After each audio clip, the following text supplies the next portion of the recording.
with it was a half man around town. From the seatbelt to the outside, there were car worldwide. Not forgetting started 6:30 a.m. Good morning and welcome to News Dawn on 92.7 KUFM Benin City. First, the headlines.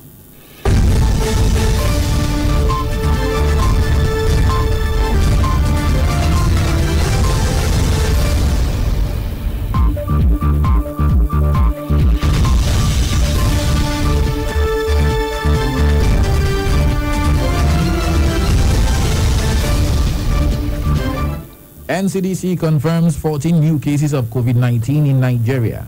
President Buhari approves 15 billion naira to Lagos State and NCDC to tackle coronavirus.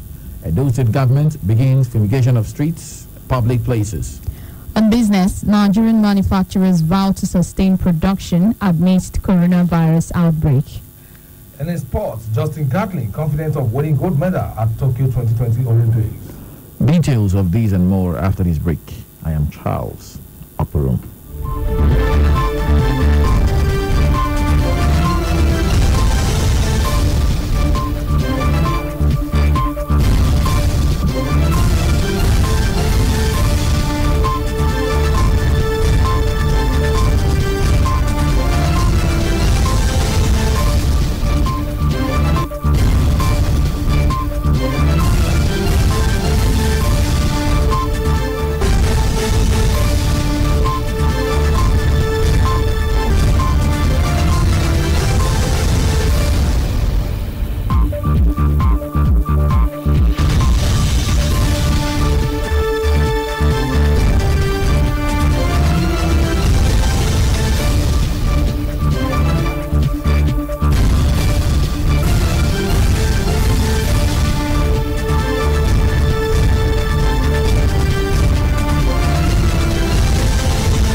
Now the news in detail.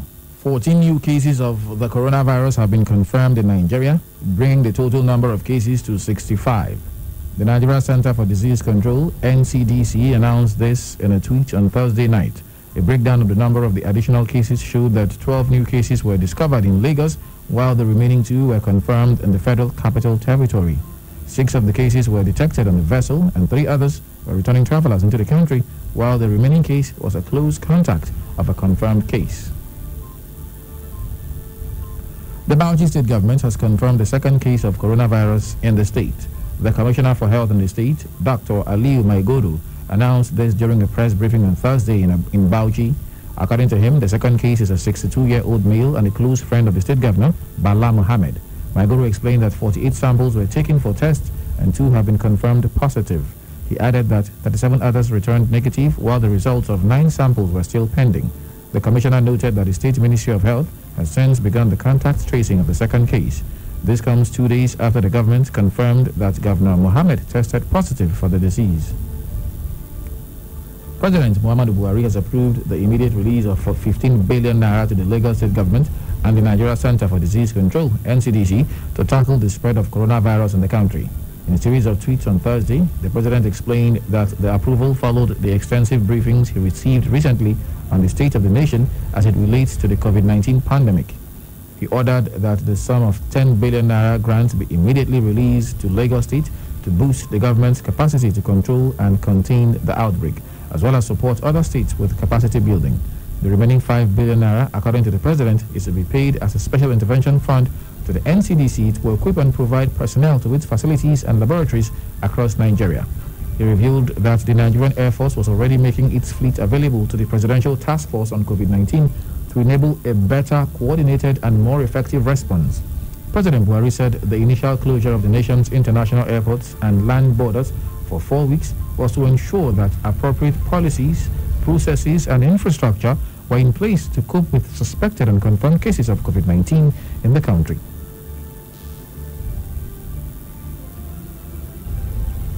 The federal government is considering adopting more stringent measures to stem the rapid spread of coronavirus across the country.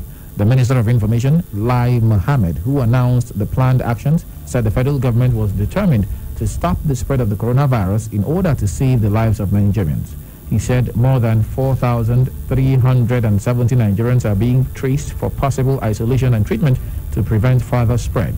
The minister appealed to Nigerians not to panic, as the government was determined to work with the Nigerian people to defeat the pandemic, assuring that even if any Nigerian is confirmed to test positive to the virus, there was room for recovery, as it does not amount to a death sentence.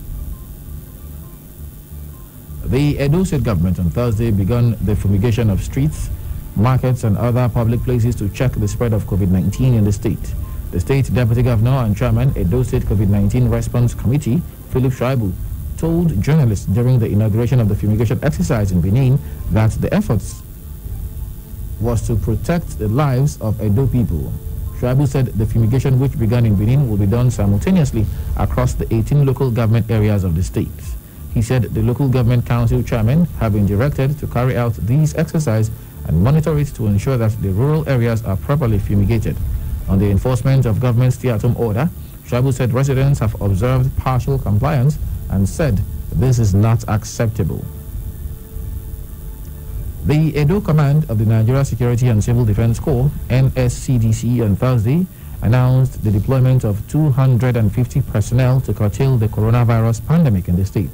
The state commandant of the Corps, Makinde Ayinla, made the announcement in Benin while briefing newsmen on measures being put in place by the command in curtailing the pandemic.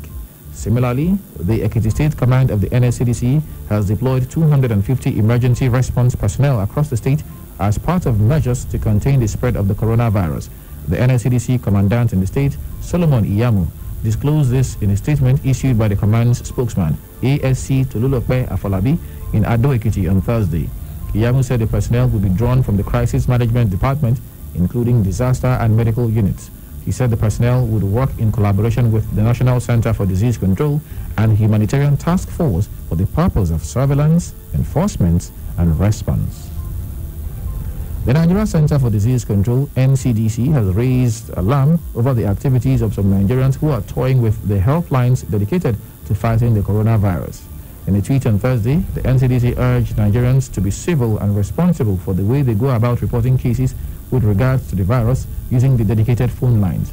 The health body said it received several messages and calls over an Instagram video. NCDC noted that the individual was said to be very sick and reported that NCDC did not respond. According to the NCDC, on reaching out to the individual, he said what he did was a skit, adding that he is well. The NCDC urged all Nigerians to respect the call and message lines and advised that no one should spread panic. The Senate on Thursday urged the federal government to immediately devise ways of providing relief for poor Nigerians whose daily livelihood will be affected as a result of the restriction on movement due to the coronavirus pandemic. Senate President Ahmed Lawan made the appeal following a meeting between the leadership of the National Assembly and some ministers and heads of government agencies on Wednesday in Abuja. According to the Senate President, besides mulling a total lockdown of business activity in the country, a plan must be devised by the federal government through the release of funds specifically for the purpose of purchasing food and pharmaceutical supplies for ordinary Nigerians. Ondo State Governor Rotimi Akeredolu has tested negative for coronavirus. This was confirmed by the State Commissioner for Health, Wahab Adegbenro, on Thursday. Also, the Minister of Information and Culture, Lai Mohammed, said he also tested negative for the virus. The minister said he was tested on Wednesday. Mohammed said this in response to a question on his status and that of his colleagues during a media brief meeting in Abuja on Thursday. The Delta State government says it has ordered the shutting down of the Asaba International Airport to traffic and closure of all land borders into and out of the state. The governor of the state, Dr. Ifeanyi Okowa, who made the order, said Asaba Airport is to close to traffic effective from Friday, March the 27th, 2020 by 6 p.m. He said all land borders into and out of Delta are to be shut effective from 6 a.m. on Sunday, 29th March 2020. The governor also ordered that all businesses, malls, supermarkets, markets and shops are to close from Wednesday, 1st of April 2020. He advised all residents in the state to stay at home from Wednesday, 1st of April 2020, while urging food sellers to conduct their businesses within the precinct of their homes and strictly adhere to the social distancing rules. The news continues right after this break. Stay with us, please.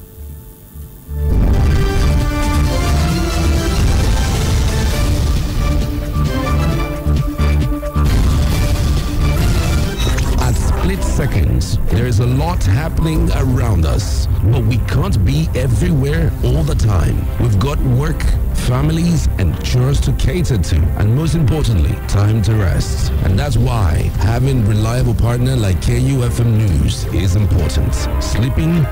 We don't. We work round the clock, bringing you stories as they break from Nigeria and across the world. We would stop at nothing to keep you informed, because KUFM News is all about you and stories that affect you. Politics, business, human interests, sports, entertainment, just name it. We've got you covered. KUFM News. Timely, precise, spot on.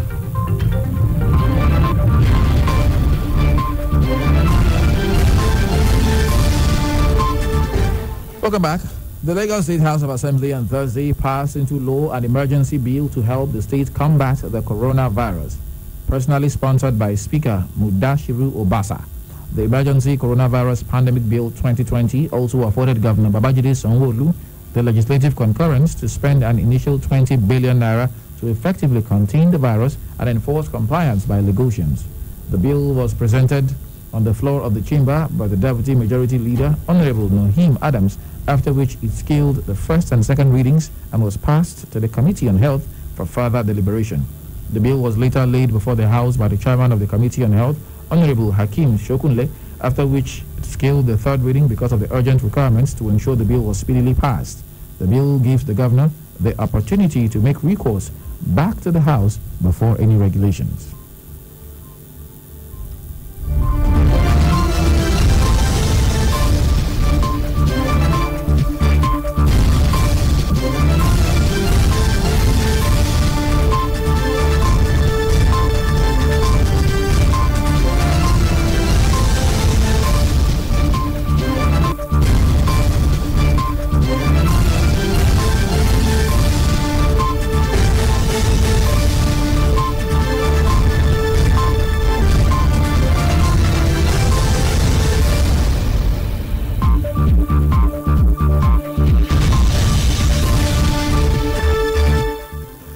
Governor Udom Emmanuel of Akwa Ibom State has ordered the closure of all borders and routes leading to the state as part of measures to contain the spread of the killer coronavirus. The governor, in a statement signed by the Secretary to the state government, Emmanuel Ekwem, also ordered that Ibom Air should suspend all flights. Emmanuel took the decision barely 24 hours after health professionals in the state, under the aegis of the Nigerian Medical Association, criticized his administration for not doing enough to prevent COVID-19 from entering the states.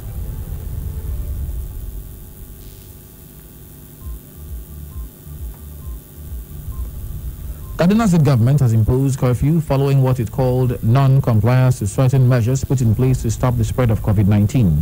The Deputy Governor, Dr. Hadiza Balarabi, who made this known on Thursday in the second state broadcast in 2 days, said that the decision is in line with the 1999 Constitution. She also said churches and mosques will be shut and there will be no congregational prayers or services either within the places of worship or outdoors. She warned that any worship center that violates the order will have its title forfeited and site removed. The Nigerian Medical Association on Thursday decried what it described as absence of purposely built isolation centers across the country, unlike in the past where infectious diseases hospitals existed in every state of the Federation. The NMA also pointed out that certain key strategies have been largely absent or suboptimally implemented in the ongoing effort to contain the spread of COVID-19. The president of the NMA, Dr. Francis Fadile, said at a press conference on Thursday that the severe inadequacy of critical care facilities like purposely built intensive care units in Nigerian hospitals is making matters worse in the containment efforts.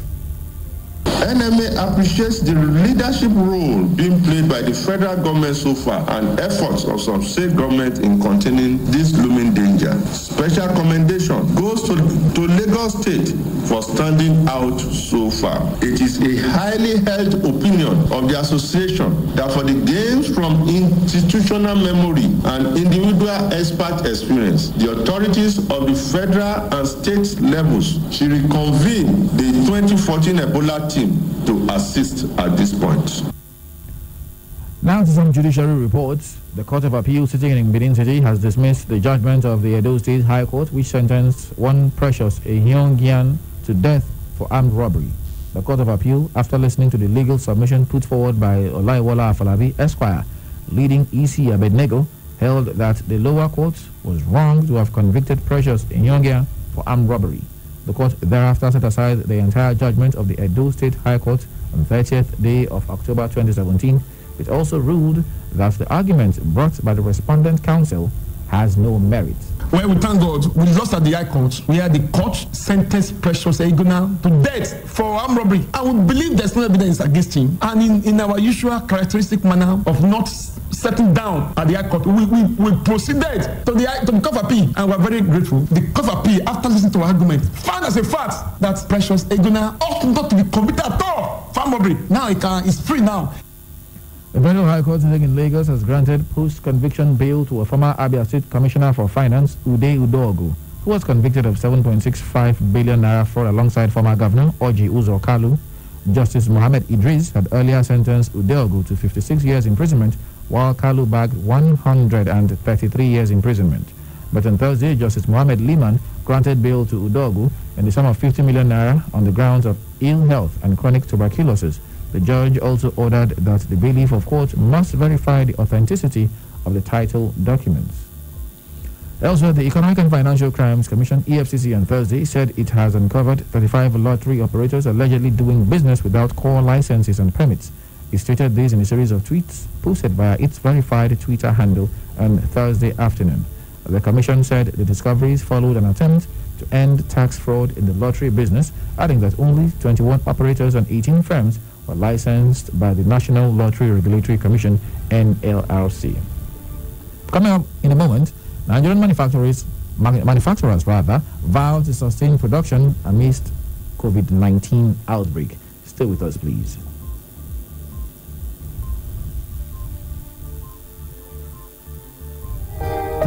Very resonating birthday felicitations to a perfect nourisher of God's vineyard and a man of honor, syllable spiritual icon, Reverend Sir Rufus Tioluwane Adiribigbe. As he obtained the symbolic age of 10, we're grateful to God for the privilege of being part of your flock of believers in Christ Jesus.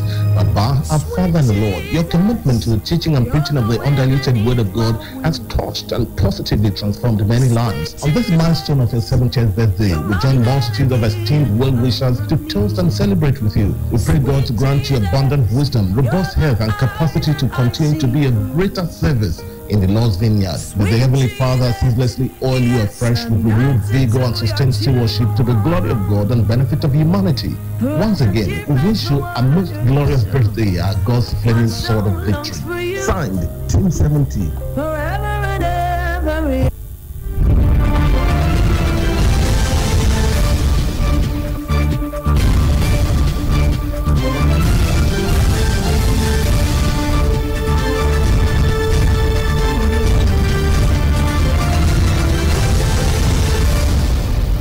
On business news this morning, the Manufacturers Association of Nigeria has urged the federal government to ensure that manufacturers have reasonable access to industrial supplies and inputs such as gas, electricity supply, fuel, and other essential infrastructure needs in the face of the ravaging coronavirus pandemic. Orlando has details and more on our business news. 1,000, 2,000, 3,000, 1 million, 2 million, 3 million, 600 billion, and the last kobo. Oh yes, we follow the money. It's all about the business and the business of business. The gains and the losses. The bulls and bears. The rise and the falls. The risk and the satisfaction of seeing the last kobo rise to millions. On KUFM's Business News, the simple and complex jargons of business just make sense.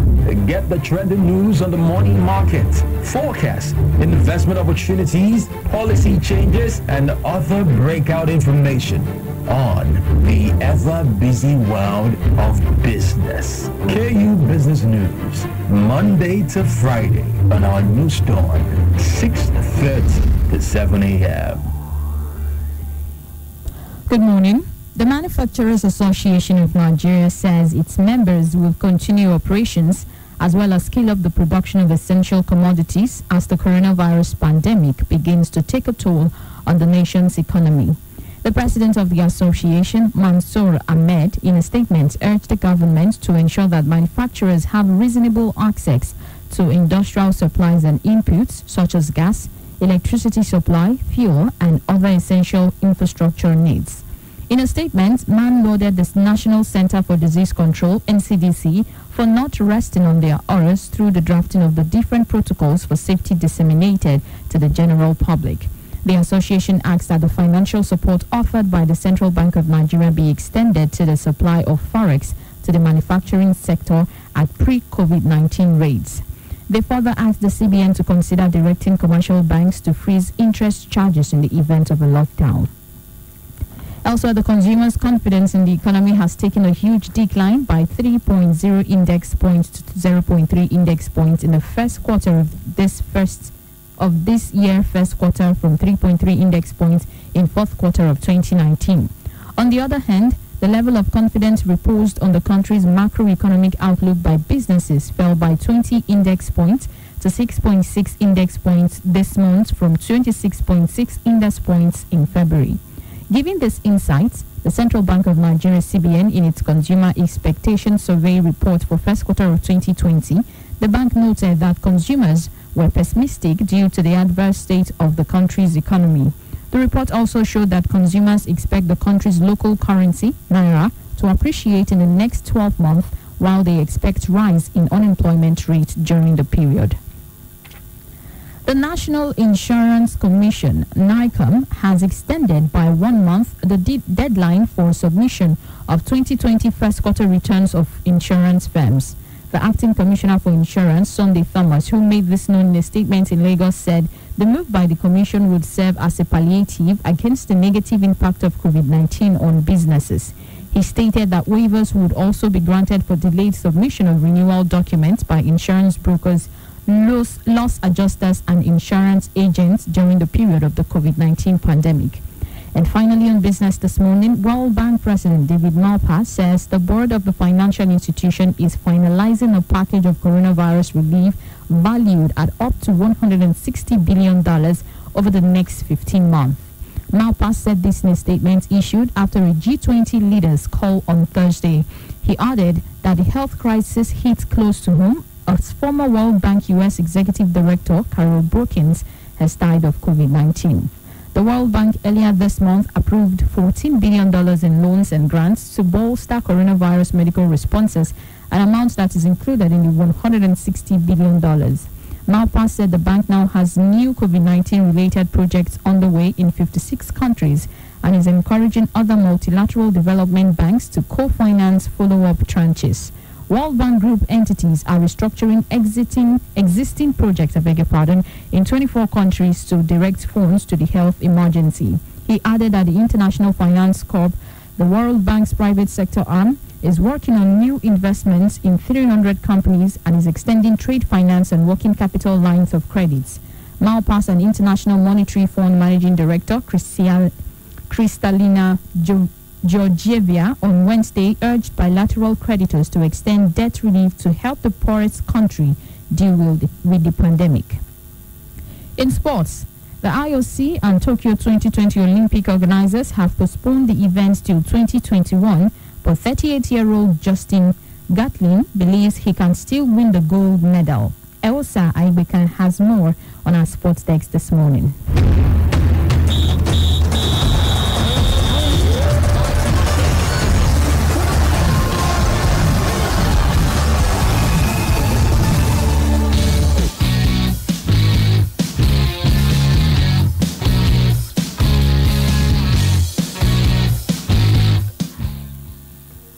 Former Olympic and World 100 meters champion Justin Gatlin says he can win gold at the Tokyo Olympics, despite him likely being 39 when the postponed games takes place.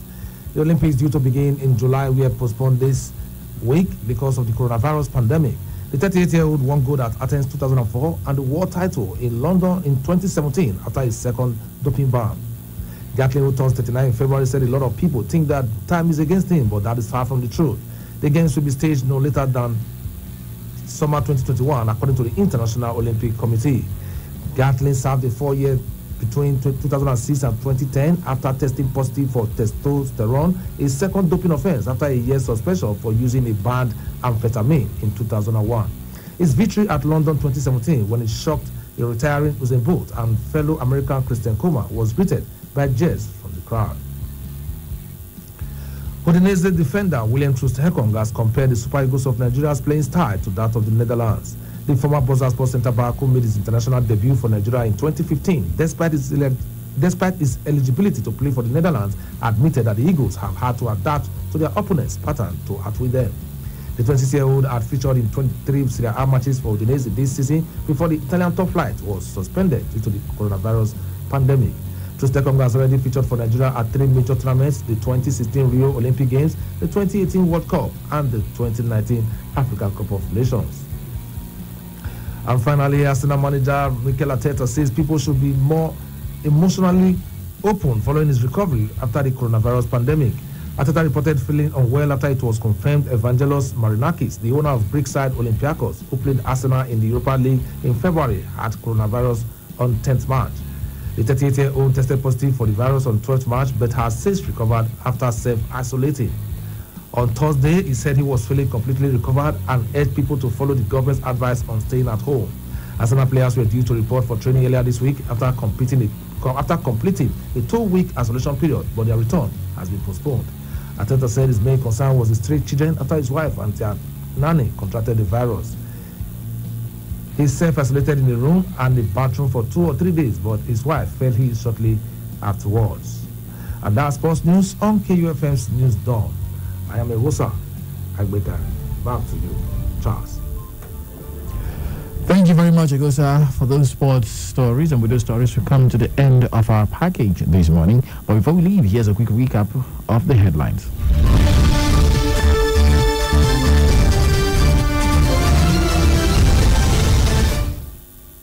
In this bulletin, we told you that the NCDC has confirmed 14 new cases of COVID-19 in Nigeria.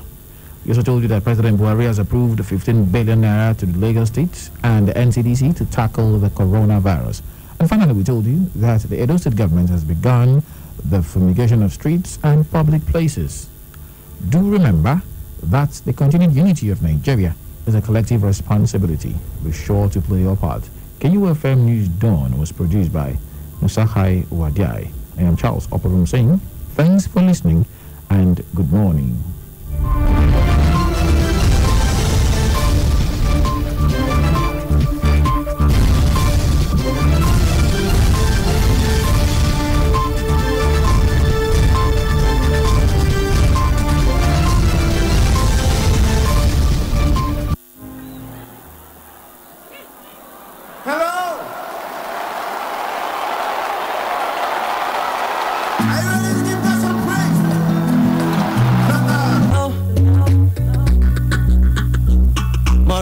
And more of that. What is happening around the globe?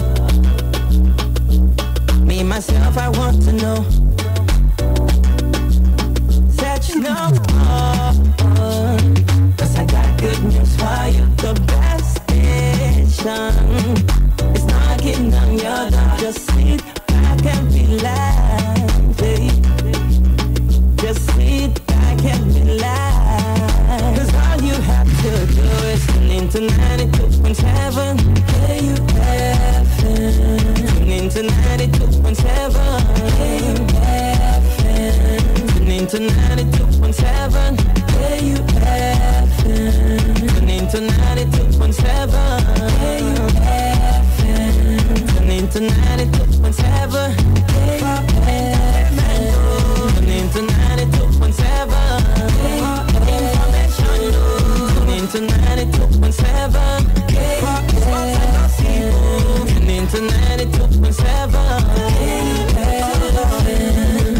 92.7 KUFM.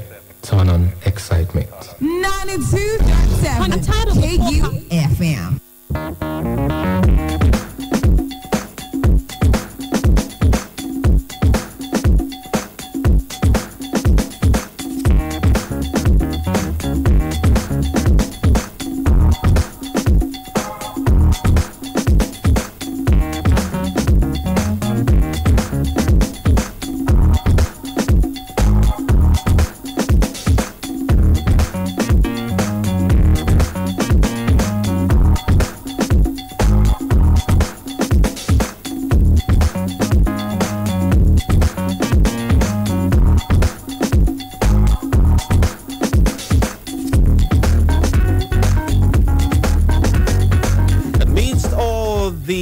this round of coronavirus discussion has brought to heart almost all the entire activities as far as the world is concerned.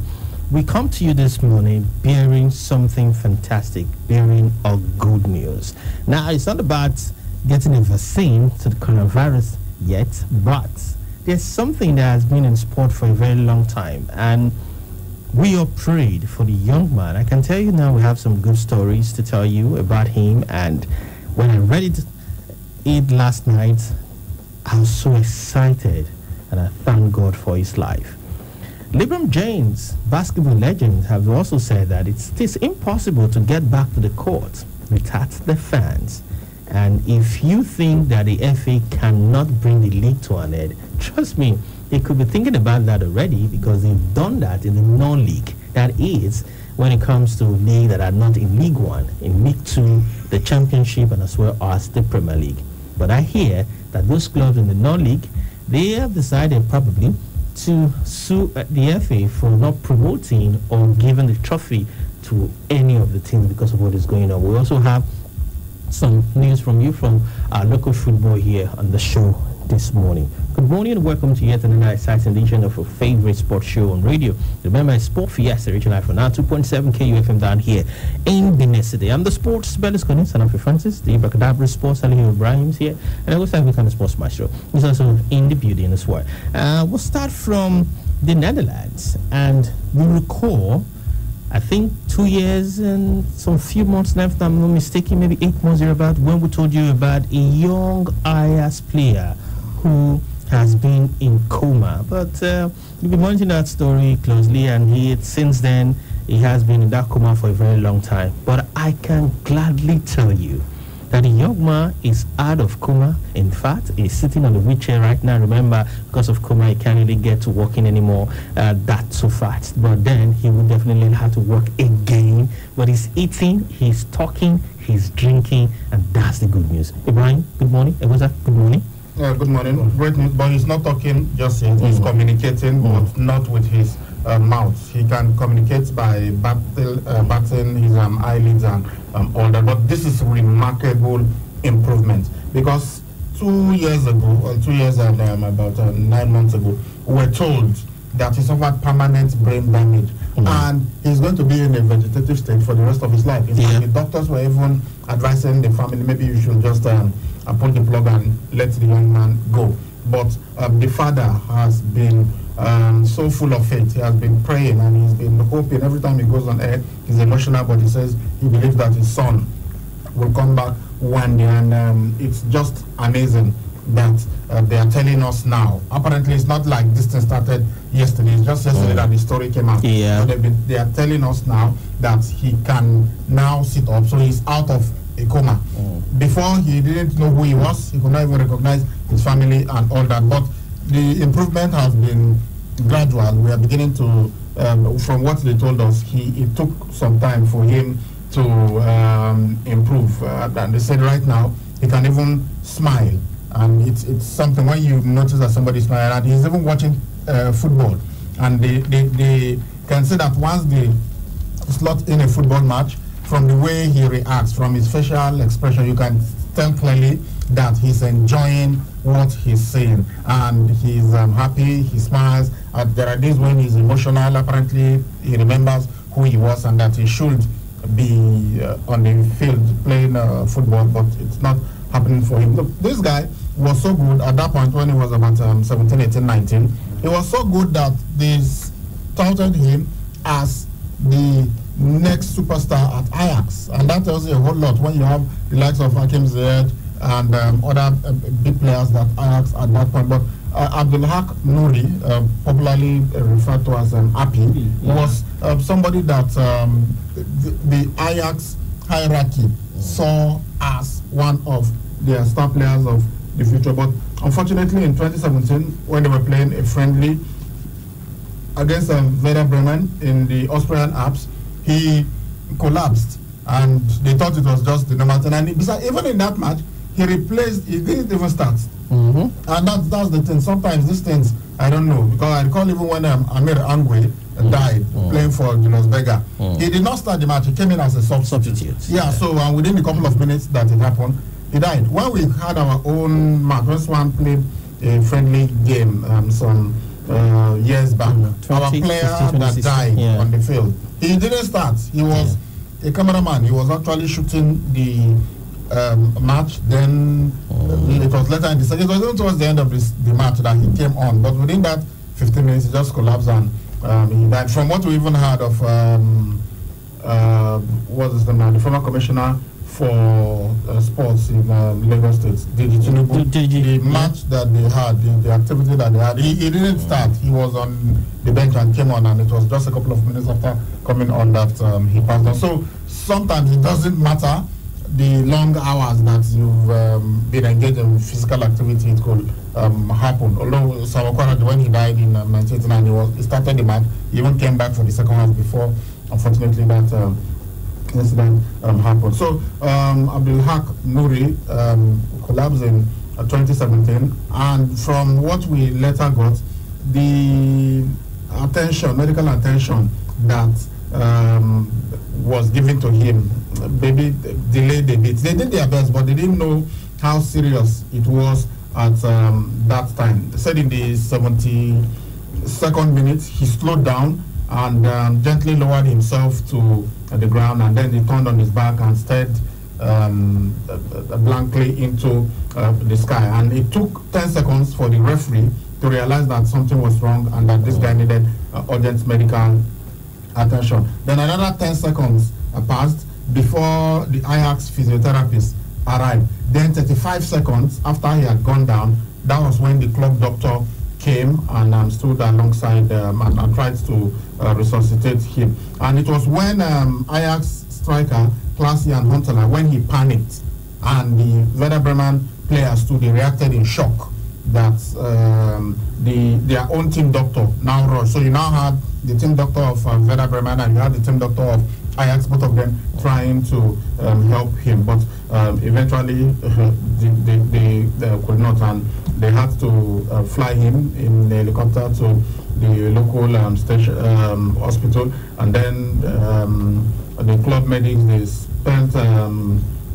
too much time trying to clear his airways rather than checking his heartbeat and his blood circulation, and they said that's what really caused the problem. Because when you do not have oxygen, from what the medical experts have said, oxygen flowing to the brain, it could cause permanent brain damage. But so they said they were busy trying to clear his airways, maybe giving him a CPR and all that, and that they didn't really know what exactly was the problem, and so they were unable to really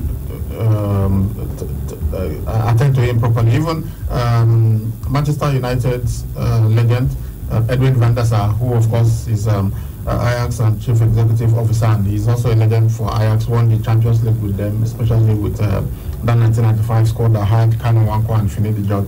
He said the problem was, had the medics, had they checked his heartbeat and blood circulation, then perhaps he would not have suffered the permanent brain damage that he did. But although he's saying it's not certain, but it's a possibility. However, we thank God that in spite of everything, because when the diagnosis came out, it was just horrible.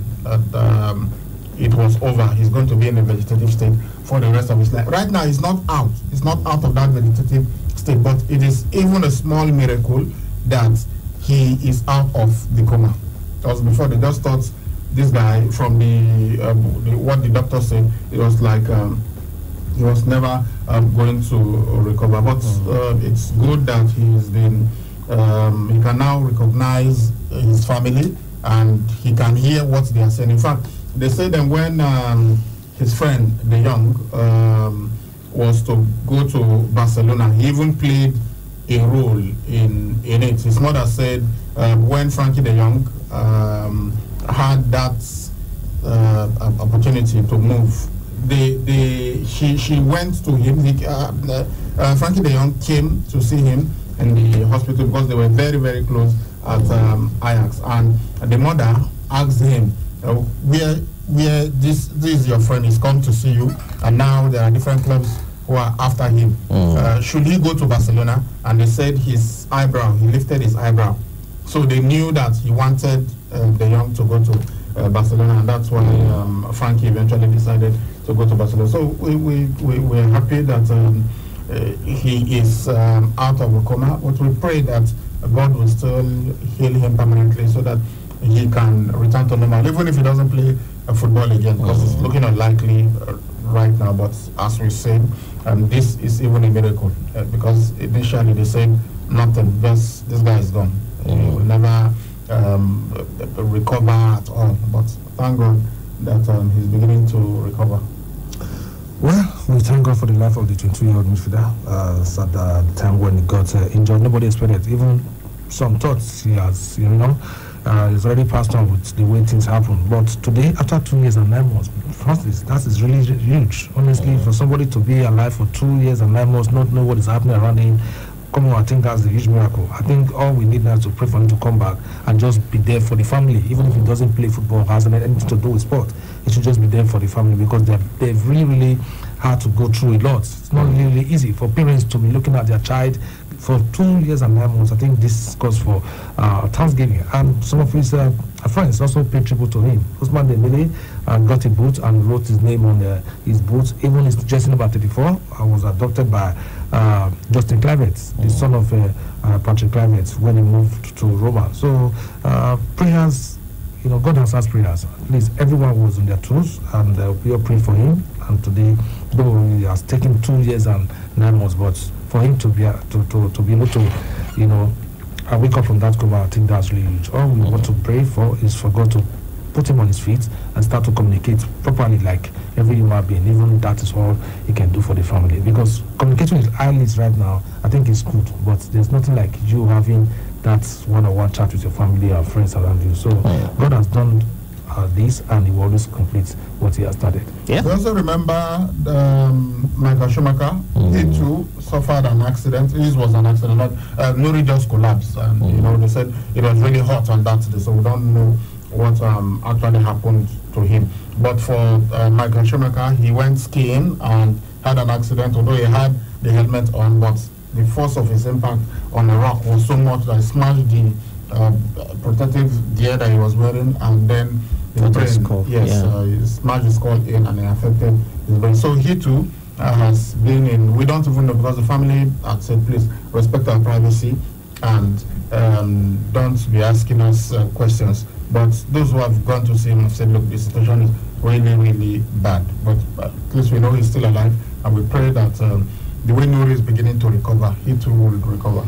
Okay, we're going our first break on the show this morning. When we come back, we'll talk about Champions League football that could be a biological bomb, according to the mayor of Bergamo. Bergamo is a place in the it's Italy, where right now you're one of the worst hit nation as far as the coronavirus is concerned. We'll talk about all that and many more when we come back from this quick commercial break. Please stay with us. I'm tired of the poor power situation. Every time I stock the fridge, I come back to spoiled food. My dear, I am tired too. I think it's about time we go solar. Go solar? With Vertical Solar, we can go solar for as low as 36,000 naira monthly by paying in installments of up to 12 months. Really? Vertical Solar range of products can power household devices such as televisions, fridges, air conditioners, microwave, water pumps, electric iron, washing machine, and lots more. With extensive pay in installments plans up to 12 months with 10 years warranty. Wow! What are the benefits of solar energy? We are talking uninterrupted power supply, no monthly electricity bill, zero noise and smoke emission, and reduced generator maintenance cost. Where is Vertical Solar located? Number 28, Country Home Motel Road, off Ajib Junction, Sapele Road, Benin City. You can call them on 0816-170-1105 or 0703-623-4843. You can also send them an email on info@verticalsolar.com.ng. Vertical Solar, your lifetime power partners.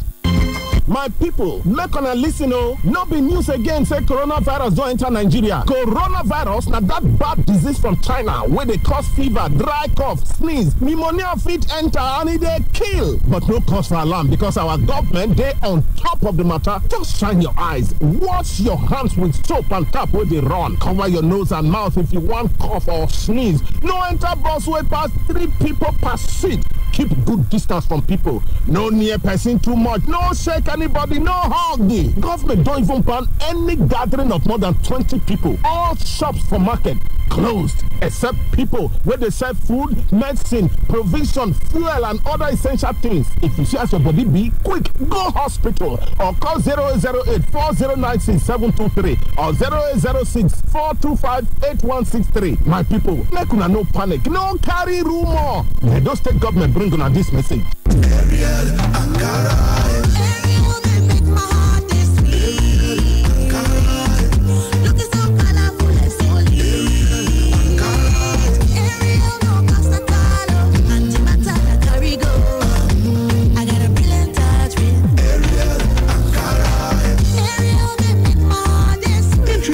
Ariel Ankara in color, gentle on colored clothes and keeps them bright and brilliant for only 100 naira. Ariel Ankara. I can't seem to get enough of my Malta Guinness in can or bottle. Not only does Malta Guinness taste so good, it's also very nourishing. Yes, Malta Guinness is rich in energy-giving vitamins B1, B2, B3, B5, and B6. You need to try it for yourself. Grab yourself a bottle of Malta Guinness and enjoy every moment. I wish this commercial didn't have to end so I can just keep drinking. Enjoy every moment with Malta Guinness. Let's go.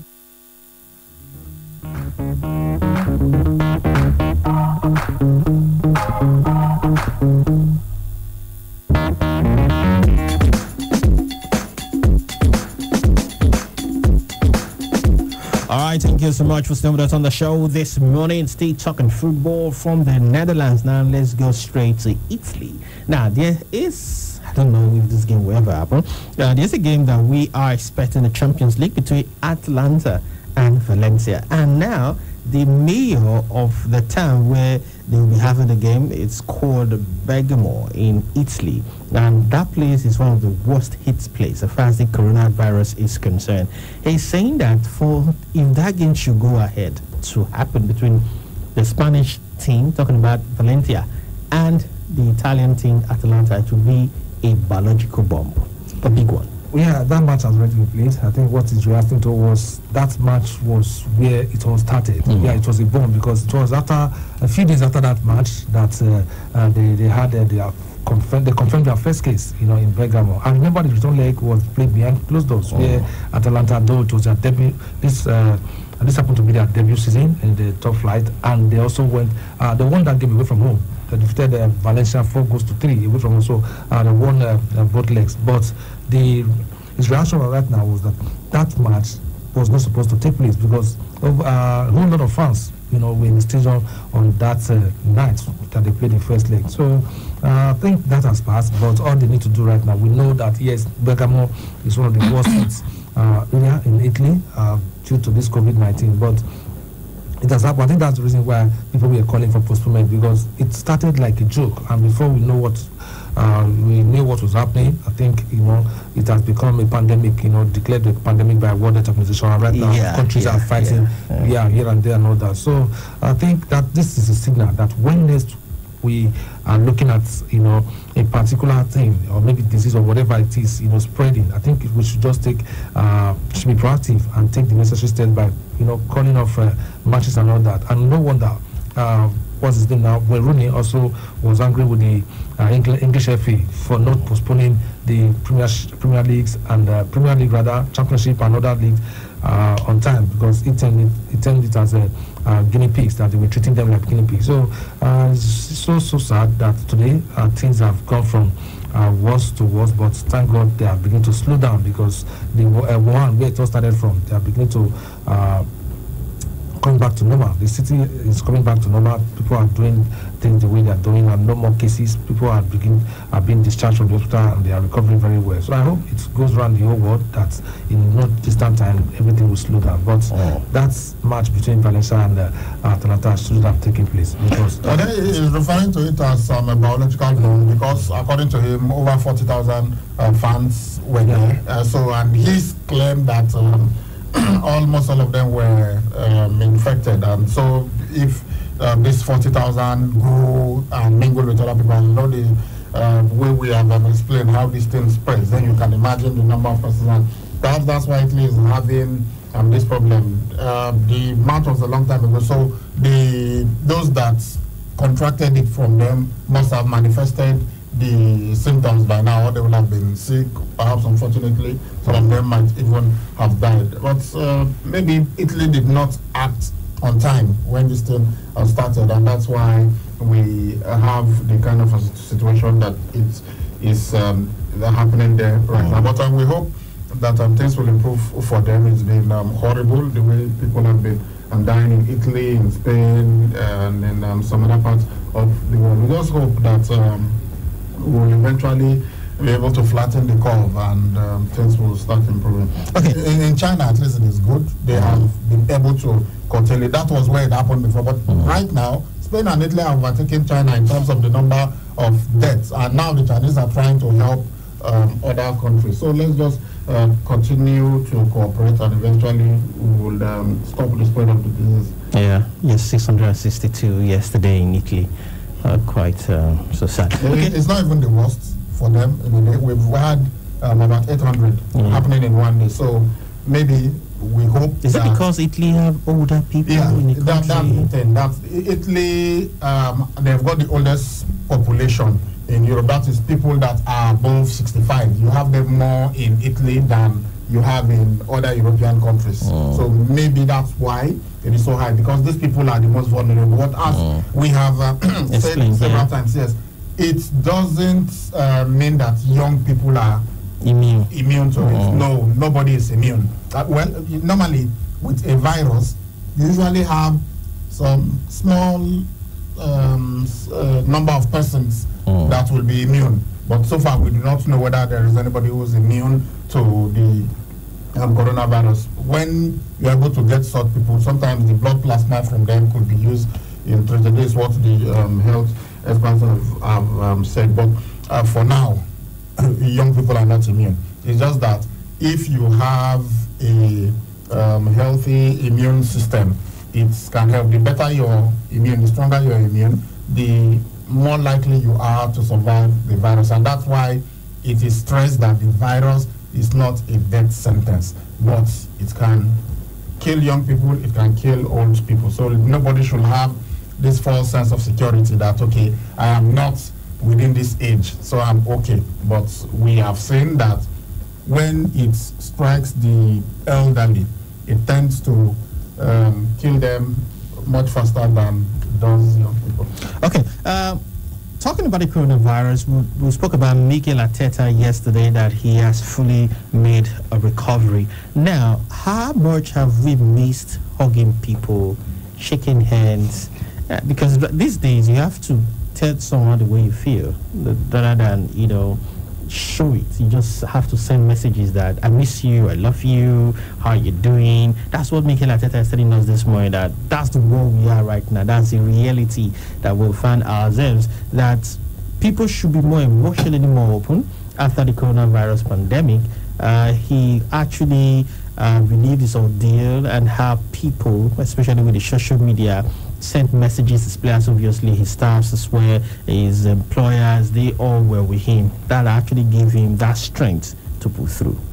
Yeah, that's the reason why he's saying that people should be emotionally open, and after he recovered fully from this pandemic. Well, it wasn't really easy, and not just only Arteta. Others have also talked about their experience, after contracting the disease, how, they went through here, especially when it comes to breathing. But I'm happy for Arteta. He's really, really fine. Okay. Even the club, they were supposed to return to training, but because of the fact that, yes, stay at home, they still have to remain at home and be doing their kickabouts and personal training and all that. So I was really happy for him that right now, yes, he's back. But he also said that his fear was the children, the wife, and the nanny also contracted. So he was really, really scared. But thank God everything is back to normal. The children didn't contract. He's just saying he feared for his 3 children because the wife and the nanny. But all the same, for now that he's back fully and he has spoken about it, I think others should see it as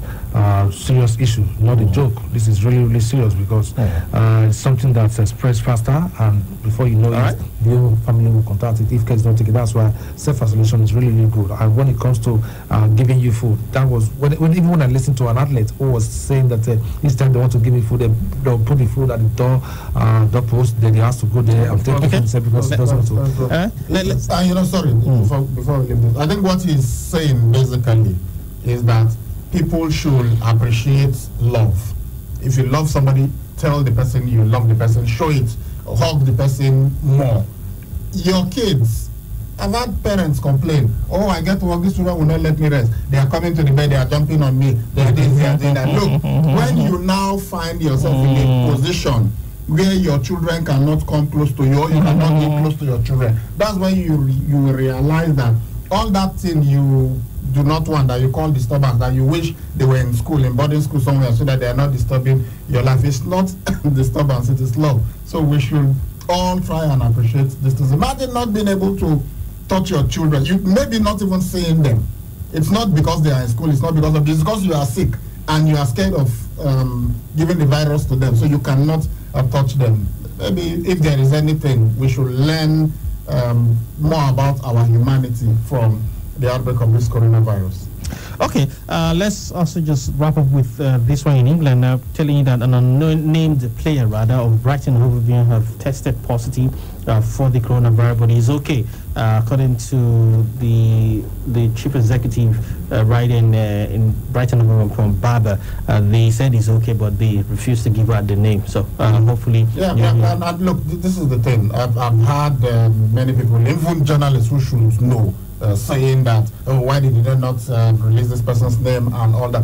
There is what is called I think doctor-patient confidentiality. You cannot, if it is not the person himself, if it's not the patient himself, nobody should release the identity, not the medical condition. Even if you know that the person is in hospital, you cannot just come out and you release the medical condition of a person. Okay, so even you as a journalist covering health should understand that these things are not just revealed. But if the person is willing on his own to reveal it, Bukola Olopade, former Ogun State Commissioner for Sports, he came out. He's also the former CEO of the Nigerian National League. He came out yesterday, even posted a video, and I saw it on one of the WhatsApp groups that I belong to, that he is suffering from it, but he's okay. That's he tested positive. When his samples were taken for testing, he announced it, and that he was going to still tell the world what the results were. The results came out yesterday, and it was positive. And he said, look, he was very, okay with it. He was confident that he's going to make a full recovery, and he announced it himself.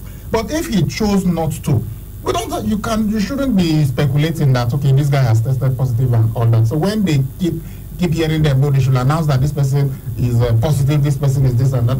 It's not nice. It's not nice. If you were in that position, you would not like it. So if Bournemouth are not mentioning the name of the person, it's okay. Callum Hudson-Odoi came out. Mikel Arteta came out. These guys chose on their own to say, I want the world to know what is happening, and they announced it. So, but if they decide not to, and their club or any organization also choose not to, we should just leave it at that and stop speculating or insisting that they must tell us what is wrong with this person. Okay, quickly now, let's tell you, I don't know, probably only Brian will say that he watched this game, because I didn't watch the game. It happened in 1984. It was the Euros of 1984. The 1984 Euros won by France. Yeah, and the coach who led France in that competition, Ronaldo, fortunately, he has passed on. It's not from the coronavirus. He's been sick for some time, and this man was he was a legend. He's a legendary manager. He was in charge of France, I think, for about 8 years, and he gave us what is called the car magic. That is the magic square in English. You had Luis Fernandez, you had Alan Gires, you had Jean Tigana, and of course the pearl in that spark. The arguably greatest French footballer. I know some people say, oh, hold on, what about Zinedine Zidane, who won the Euros and also won the World Cup, won the World Footballer of the Year 3 times? Michel Platini. He was the captain of that team from in 1982. Of course, he was captain of the French team for a long time. We first really took notice of the French team, especially that magic square, in 1982 when they got to the semi-final of the World Cup, but they were beaten by West Germany. They also did the same thing in 1986, also still beaten by West Germany. But their defining moment, their crowning glory, came in 1984. They hosted and won the Euros, and it was just amazing what they did. Michel Platini really blossomed in that competition. Of course, he won the European Footballer of the Year 3 times consecutively, 1983, 1984, and 1985. He was playing for Juventus, then fantastic player for them. So for the manager who led them, fortunately he has passed on, but I think he was 87 when he passed on. So it's the world mourns him, but his legacy will live on forever, and he has had tremendous praise from his former protege, Michel Platini, and others who really benefited from the massive experience of this man. So our hearts with the family. He's been sick for a long time, and for a couple of years actually, and the family has announced that Michel Hidalgo died of natural causes. He was the manager of France from 1976 to 1984. 2 World Cups, he got to the semi-final, and then he won the Euro in 1984. But as I said, what the world will really remember him for, fantastic player, Joel Bartz in goal, and some other great guys, but that midfield diamond that he gave the world. Luis Fernandez, who has a Spanish origin, Michel Platini, of course, sorry, not Michel Platini now, Jean Tigana from Africa. You can see clearly that he's dark-skinned. Alain Giresse, who came to Africa and managed so many countries, including Gabon, and then the other part of them all, their captain, Michel Platini, who of course later became UEFA president, and we know what's happening with him now and the scandal. Later he was really the one many touted to become the next FIFA president after Sepp Blatter, but we know that things went awry later. But when you talk of his football, you can't take away the legacy of the great Michel Platini. And that's 1984, 1982 World Cup, they were fantastic. 1986 also, where of course that was their last World Cup. Most of them they were already getting old. Platini was already 31 in that competition, but even then they left a very solid mark. They beat Brazil in the quarterfinal 1-1, and then they went to penalties. Careca scored for Brazil. Michel Platini equalized. Then they went to penalties. Platini even lost his penalty, but eventually France won on penalties and then went to the semi-final where they met Germany again. Then West Germany, and West Germany beat them. I think they finished third in that year. Yeah, I think they finished third. Belgium were the other second, the other semi-finalists, and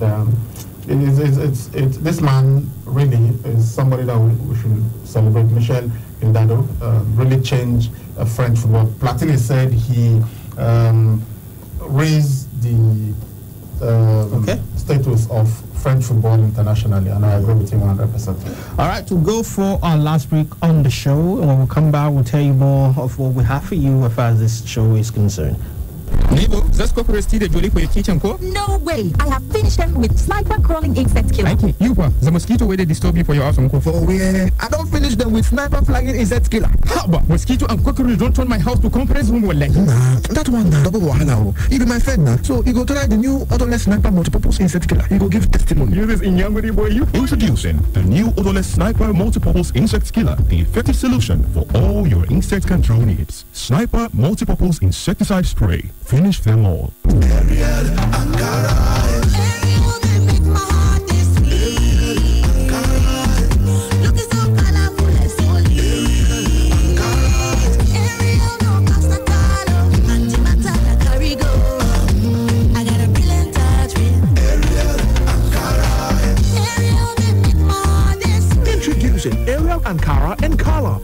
gentle on colored clothes and keeps them bright and brilliant for only 100 naira. Ariel Ankara. All right, thank you so much for staying with us on the show this morning. Just before we take this message coming in from the Edo State Football Association, I just want to quickly ask Ibrahim this. I know in 1984, most houses had black and white televisions, and it was very difficult for you to have connections over to watch foreign games. And the houses in our areas then that we even get to have the color, not the kind of color we see. That those one you buy one screen and cover your black and white gives you some kind of picture. The old one that looks like a wardrobe that you open and you close. So remember that one? Yeah. I had that one in the house. I had no idea. Well, I want to ask you, how did you watch the Euros 1984? Except you are telling me there's a special plane with the plantain leaves and all that took you there. No. It was at home. No, seriously. No. Which cable? Sorry? Which of the cable? No. Come on. NTA showed these matches at that time. Really? Yes. Wow. Yeah. And I believe that. Wait, you're telling me as at 1984, NTA showed these matches? Maybe not live, but they were showing these games now. The 1980. No, the question is not doubting you, but I'm just thinking that if they they had the capacity then, yes. So why you look at now and where we are in development? I remember the 1982 World Cup, if not for anything, for the number 20 of Italy, Paolo Rossi. It was even later when I grew up there, I knew his name was Paolo Rossi, but I remember that there was one number 20 who was always scoring, and my dad would scream, everybody would jump up and and all that. Almost everybody that came to watch the match in my house then cried because they were all supporting Brazil. But Italy, we know, knocked out Brazil 3-2. I think in the second round in the 1982 World Cup with Paolo Rossi scoring a hat-trick, and then he went on to score even in the final against Italy. They beat the Italians 3-1. He also scored there. So the 1982 World Cup, I recall that it was shown live by NTA then. Yeah, so they've had the capacity for a very long time. Imagine if we have just continued that kind of development in Nigeria. Yeah, anyway, that's the thing. But now that they are looking to borrow $500 million to make it like CNN, if they had continued the way it was all those years ago, by now they will be competing very well with CNN. They will not need to be thinking of getting money from anywhere to transform it. All right, the chairman of the State Football Association, Honorable Ambassador Sarah Asemota, said that it has come to the notice of the Edo State Football Association that some club side in the state has decided to defy the decision of the Nigerian Football Federation and that of the Edo State Football Association on the suspension of all football activities, including street football in the state. The Edo State Football Association would not hesitate to sanction the affected club with a 2-year ban and also all football activities in the state and an option to fine or both. This is coming from the Edo State Football Association. Please, guys, no club should. We heard of this, I think, 2 days ago, that a club, let me spell the name of air now, took his team out for their normal training. See, this thing is real. I don't know why we are not believing this thing. This thing is actually very real, and we should just leave everything right now. But if you're caught, because this is a message now, if you're caught, you pay, and you pay the fine, or you are banned for 2 years, or you could have both. That is, you pay the fine, you're banned for 2 years. And street football guys, please don't have it. When they see you, and they arrest you, then you have to get yourself, pay the fine first for playing the street football, then probably be banned from all football activities. Then you also bail yourself from police station. That's the whole money that you pay to the police. So please, let's try to move away from these things. They said no football. If they say now return back to the street, play your street game, do your training, you return back to it, okay? Please. Okay, let's leave football for now. Maybe we'll come back to it if we have enough time. Let's go to athletics and talk about Justin Gatlin. He is 38 and he's still having that faith that should he be able to make the contingent for the United States of America, which I think he will bring back a gold medal, at least something that is shining like a gold. That he's not just going there to be a participant, regardless of his age, that he's going to go there and do something fantastic.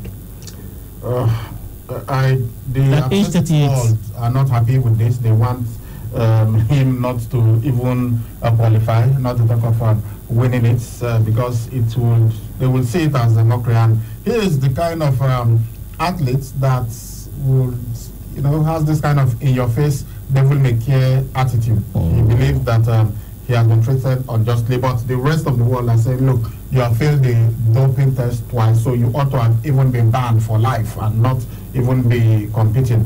So it was a massive shock. When Usain Bolt was in his prime, and by his prime I meant when he was really spending time to prepare for competitions. You know what happened before the 2017 World Athletics Championship? I thought he was even going to retire after the Rio 2016 Olympic Games. He won the 100, 200 meters and 4x1, and people were happy that at least somebody like Justin Gatlin that didn't get to win. Usain Bolt was always there to beat him. But in Usain Bolt's final major international outing, he was beaten by Justin Gatlin in the 100 meters, and that really did not sit well with people. And you could see, even though Justin Gatlin, to his credit, immediately paid homage to Usain Bolt, he bowed before him. But the rest of the world was not happy, and they booed him. They didn't even congratulate him or cheer him. And you could tell from the way he reacted. He put his hand, his index finger to his lips, telling the crowd to shut up, that he won fair and square. So it's not very well liked. But look, you've got to give this guy credit. I think he won the gold medal at the 2004 Olympic Games. Yes. So if how many years later he's still thinking about winning the gold medal at the Olympic Games that will be in 2021 at the age of 39, I mean, it's something that he will be, of course, the oldest world champion if he is able to achieve that. But we have another young man, Christian Coleman, who even also beat Usain Bolt in that final. Remember that Bolt only came 10 in the 100 meters final. So maybe somebody like Christian Coleman can stop him, or perhaps Akane Simbine of South Africa, or just one random athlete that we do not know has got the potential. But the absence of Usain Bolt now is leaving athletics without a major star that can really get everybody all fired up. So for Justin Gatlin to be saying this, if he goes on to win it, well, it's not his fault that the younger ones are not able to compete with him. Just like when for many years Marion Yali was still the one leading us in the tracks, and people were like, why are you not going to retire, the younger ones? And she said, look, Marion Jones then, although we didn't know she was doping at that time, that she said Marion Jones is younger than me and she's beating me. So is it my fault that the younger athletes in Nigeria are not able to beat me on the tracks? I will keep running until my legs say no more, or until I see that I'm no longer winning. We are talking about tennis. Roger Federer, how old is he? Serena Williams, Rafael Nadal, Novak Djokovic. These guys are still winning, even though they are supposed to be, in quotes, past their prime. But when the competition is not there, they will keep playing on now. So if every time he runs, he finishes last, because the younger ones are beating him, he will not be talking about winning the gold medal at the Olympics. If he goes on to win it, I'll say congratulations to him, but it will be giving the middle finger to all those in athletics and those who want a clean sport, because this guy is there's nothing he will do, no matter how much he tries to claim his innocence. You fail the drug test twice, even though the circumstances will, but people will still refer to all that and say, no way, you are not clean, so you should not be celebrated. All right, this one is coming in from one of the greatest as far as basketball is concerned. He said, what is the world sport without fans? There is no excitement, there's no crying, there's no joy, there's no back and forth. there's no rhyme or reason that you want to go on the road and just dethrone the home team because of their fans, vice versa. Yeah, even before the NBA postponed the basketball fixtures and all that, he said it that playing without the fans, is going to be it's going to mean nothing to them, and they postponed their fixtures and all that. I think that's the truth. Even watching matches on TV without fans, like training, boring. Boring. Yeah, they get to celebrate themselves. All the razzmatazz, the dramas, everything. Though sometimes we see ultras, we see crazy fans, train flares and all that. Yes, we criticize them for doing that, but then the booing, the cheers, everything that goes along with sporting events, you don't see that once you don't have the fans at the stadium. So for me, I think they should the whole world should wait and unite together, fight together, take care of this, then let the fans come back and enjoy what they usually enjoy. So for me, I think that's great for me. I understand this feeling.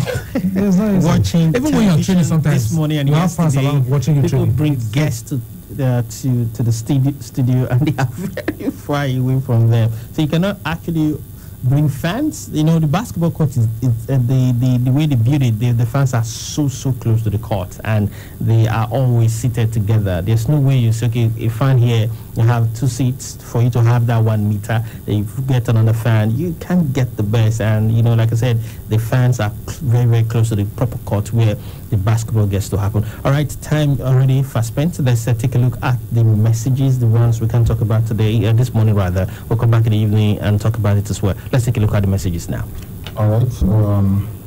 This says, good day, everyone. I want to know who paired with chairman in Central Defense during Nigeria 80. No, I think they were changing the formation, but I will get the chairman, Christian. Yeah, Christian. Yeah, he's talking about on the Central Defenders. I think David Adele was on the right, then Felix Owolabi on the left. The Central Defense, Chuku, I think they were changing. There was Aloysius Atuegu, and who else now? I will get that for you. Igalo should accept the 400,000 wage in China. I am a United fan, but there is more to career than playing. United can't give him such amounts. Peter from if you listen to us yesterday, we said, this guy, I think the money that he has already made, as we said, the difference is £100,000 compared to what he was getting at Shanghai Shenhua before. So it's not like he hasn't seen that kind of money in his life or something, So don't worry, Odega will be fine. On a good morning, my name now Saritin. No more gathering in the church or not just 50 people. They've reduced it to 20 in fact. So you cannot be more than 20, whether it is in church, whether it is in the mosque, whether it is anywhere. No gathering of more than 20. And even in some of these stores, the big stores, lands you've got to queue up and there's only 20 that can enter at a time. But the Masters of Sports, by the grace of God, very soon we will be talking about life after COVID-19. Thanks, David from Upper Kenwa. Hello, Ibrahim. Which country invented the vaccine for coronavirus? Benson Brown from Ura. But if you had that any country invented the vaccine for the coronavirus, it is not on KFM because we have not announced that the vaccine has been invented. So I really do not know what you're saying. Okay, just want to get on about Amajon Galo. Yes, is it true that Ronaldinho is a carpenter trainee in jail? If yes, then fantastic. He will make more money because any child that sits on the chair will be a great footballer. Do you know that Ronaldinho plays like Okocha because he touched Okocha's leg with his. Don't you agree, Ibrahim? From Donmo. He didn't touch Okocha's feet. He played with Okocha at Paris Saint-Germain, and he learned so much from Austin Okocha. Yes, it is true that he is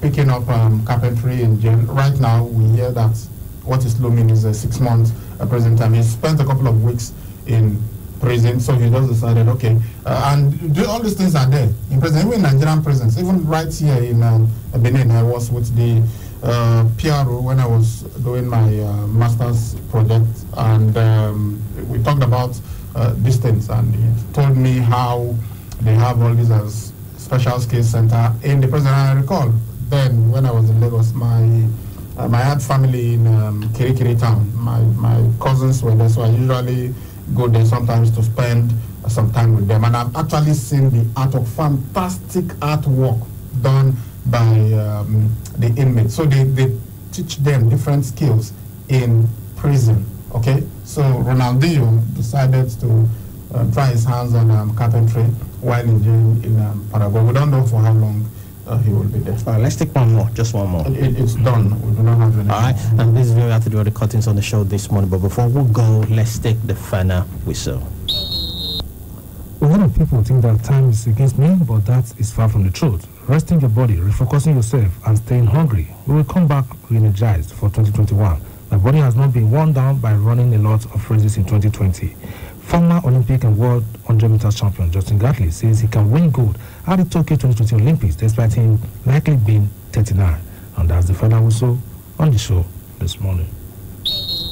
And once you hear this episode of the studio, we'll be back by 4 p.m. later. Have yourself a wonderful day ahead, and please stay at home and obey the law of the land.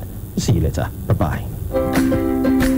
Trying to get or receive information through all corners of the globe requires unprecedented internet service. At Wireless NG, we provide fast, reliable, and affordable unlimited broadband internet service to homes and businesses. Service is currently available across Lagos and Benin. Visit us today at Wireless NG, 5 Ramaya, Ikenede Street off PZ Sapler Road, Benin City, or our marketing office, 70 Olowo Complex, Airport Road, Benin City, or call 0807-887-9960 or 0703-672-9147. Wireless NG, erasing internet boundaries. My people, make una listen oh. No be news again say coronavirus don enter Nigeria. Coronavirus na that bad disease from China where they cause fever, dry cough, sneeze, pneumonia fit enter and it dey kill. But no cause for alarm because our government dey on top of the matter. Just shine your eyes. Wash your hands with soap and tap where they run. Cover your nose and mouth if you want cough or sneeze. No enter bus wey pass 3 people per seat. Keep good distance from people. No near person too much. No shake anybody. No hug me. Government don't even ban any gathering of more than 20 people. All shops for market closed except people where they sell food, medicine, provision, fuel and other essential things. If you see as your body be, quick go hospital or call 0808-4096-723 or 0806-425-8163. My people, make una no panic. No carry rumor. Edo State government bring on this message. Come see for yourself, oh. This no be the one you go take only ear here, oh. You must take your eyes see so that you self go enjoy what the other people they enjoy. Who you Technica, the generator headquarters where they make everybody enjoy generators of all sizes and models for affordable price. Whether not the small one for barber shop or I been a big Perkins generator for factory and big building. Who you Technica, the place for generators, spare parts, grinding machine, pepper mill and others. Mention the name and size of generator where you want. Bakam Uyi Technica get them for the kind of money where they your pocket. Bakam Uyi Technica get them. Go take your eyes see for the generator headquarters. Uyi Technica 7981 and 83 Mission Road, Benin City, and all other Uyi Technical branches. Uyi Technica, affordable products for everybody jollification. Do you know that following people without their consent is stalking and it's an offense? Don't be an offender, we give our consent for you to follow us on all our social media platforms. On Facebook at KUFM Nigeria, on Instagram at KUFM Nigeria, on Twitter at KUFM Nigeria. Check out the latest pictures and videos and catch breaking news, entertainment gist, trending issues and happenings on social media by following us at KUFM Nigeria across the various platforms. Vessel and 3 others were returning travelers into the country, while the remaining case was a close contact of a confirmed case. President Muhammadu Buhari has approved the immediate release of 15 billion naira to the Lagos State government and the Nigeria Center for Disease Control (NCDC) to tackle the spread of coronavirus in the country. In a series of tweets on Thursday, the president explained that the approval followed the extensive briefings he received recently on the state of the nation as it relates to the COVID-19 pandemic. And meanwhile, the federal government is considering adopting more stringent measures to stem rapid spread of coronavirus across the country. The Minister of Information, Lai Mohammed, who announced the planned action, said the federal government was determined to stop the spread of the coronavirus in order to save the lives of Nigerians. He said more than 4,370 Nigerians are being traced for possible isolation and treatment to prevent further spread. And down in Ezo State here, the government on Thursday began the fumigation of streets, markets and other public places to check the spread of COVID-19 in the state. The State Deputy Governor and Chairman, Edo State COVID-19 Response Committee, Philip Shuaibu, told journalists during the inauguration of the fumigation exercise in Benin that the effort was to protect lives of Edo people. Shuaibu said the fumigation, which began in Benin, would be done simultaneously across the 18 local government areas of the state. And in Delta State, the government says it has ordered the shutting down of the Asaba International Airport to traffic and closure of all land borders in and out of the state. The governor of the state, Dr. Ifeanyi Okowa, who made the order, said Asaba Airport is to close to traffic effective from Friday, March 27, 2020 by 6 p.m.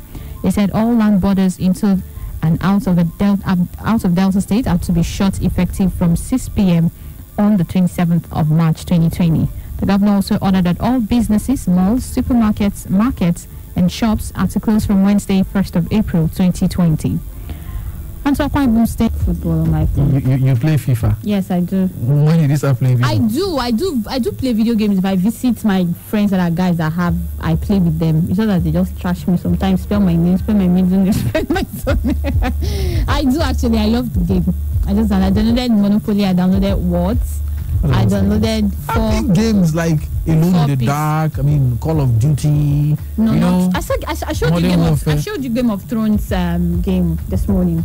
No, not that I've not really explored games like that, but I'm just talking about the ones I love playing. FIFA. I don't play. I don't like Candy Crush for anything. Have you ever won a game of FIFA? Ever? I'm still learning. I don't play it always. I don't think, the last time I played it was, I think last year. Sometime last year when I visited a friend, had laptop and we just played games. That's it. That's so if you're in self-isolation, it's only games? Yes, I'll play, no. How can I be playing only games? I'll play games. I've started seeing movies. You started seeing movies? Yes, I also see movies. I started seeing movies, then books. I've got recommendations for books and what else? You start reading books now? I read books, but not like for leisure purposes. Maybe I just... You want to pass exam? Not like... Okay, I read because I have to read. You know the job. Yeah. I have to read. But this time around... If you had your way, you say, screw them and their books. I bet all the ones who don't read for school. All the ones who don't read for school. Then, and this time around, I'm just reading for, leisure purposes. Because there's nothing to do. Yeah, there's nothing to do, and there was one time there's nowhere to go to. You're not as free as okay. Let me just go to the cinema, or let me just go to this person. Oh, this person is calling me. Let's hang out. All of those. Now you understand the importance of all those. Going out. See, I swear to God, I promise you people after this coronavirus, I will answer you people. I promise I will not stay at home again. Just this one chance. Let's pray together to conquer this virus. I'll come out. Anyway, if you want me to go, I will go. You promise? Yes, I promise. I promise right now. I would go out. I promise. I promise. So it just reminds me when I was in junior secondary school, I was playing football one time and I fractured my ankle. So I couldn't walk for a while. I was in bed for like a full week. There were no mobile phones, Okay, there were mobile phones, but then the kind of mobile phones were more like analog mobile phones then. While I was there on that bed, I don't know how many novels I read, but I know there were more than 15, around 10 or 15, because there was nothing to do. You just lie down, read, eat, get up, help yourself. That is, the nurses have to get you to the bathroom and all that, and then you come back and all that. So maybe this is an advanced system of that kind of situation right now. Okay, so if you're going to isolate yourself, what are 10 things you will do? 10 things. I've said the 10 things I'll do. I've said it. You buy. We've talked about it before. Have we? Yes, we have. What was it? What was the most striking thing? The most striking thing, snacks, chocolate. Okay, good. Somebody will contract diabetes before they finish. Chocolate. Before they finish their isolation. No, if I don't get fat, this. Somebody is using green tea to do isolation, to do quarantine. Okay, sorry. Okay, it's not green tea. Sorry, it's facial wipes. Sorry, I did not know. I'm not a woman now. I don't know what all these things stand for. Facial wipes. It's facial wipes. I do not know now. I don't know. Keep it. Let me keep it. Is it part of the quarantine thing? Yes, it is actually. You can use it. You wipe no, not for surface. You wipe this, not for your face. You wipe surfaces. You use wipes. Like me, if I want to enter a public transport, I use my face wipes to open the door.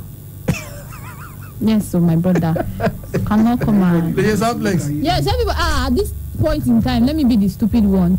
I'll use face wipe, open it, then close it, and then throw it. I'll close it. Entering inside, close it. Then I'll throw the face wipes away. Then when I want to come down, I'll bring the face wipes, open it, then come out. Then after coming out, I'll close it back and throw the wipes away. Then I'll sanitize my hands, wash my hands. Yeah. You don't know where the hands have touched, where it has entered.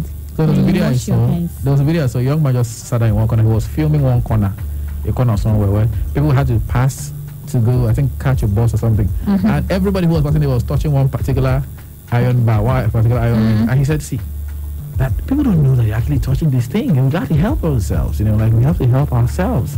You don't know, you're touching. And then I saw the other picture from another, I think this is an African country, it wasn't Nigeria. A politician, a renowned politician in that country, put on the face mask and hand gloves. But guess what? He pulled down the face mask and the same hand gloves, he was using to touch his face like this. People said, my brother, you've defeated the essence of all these things.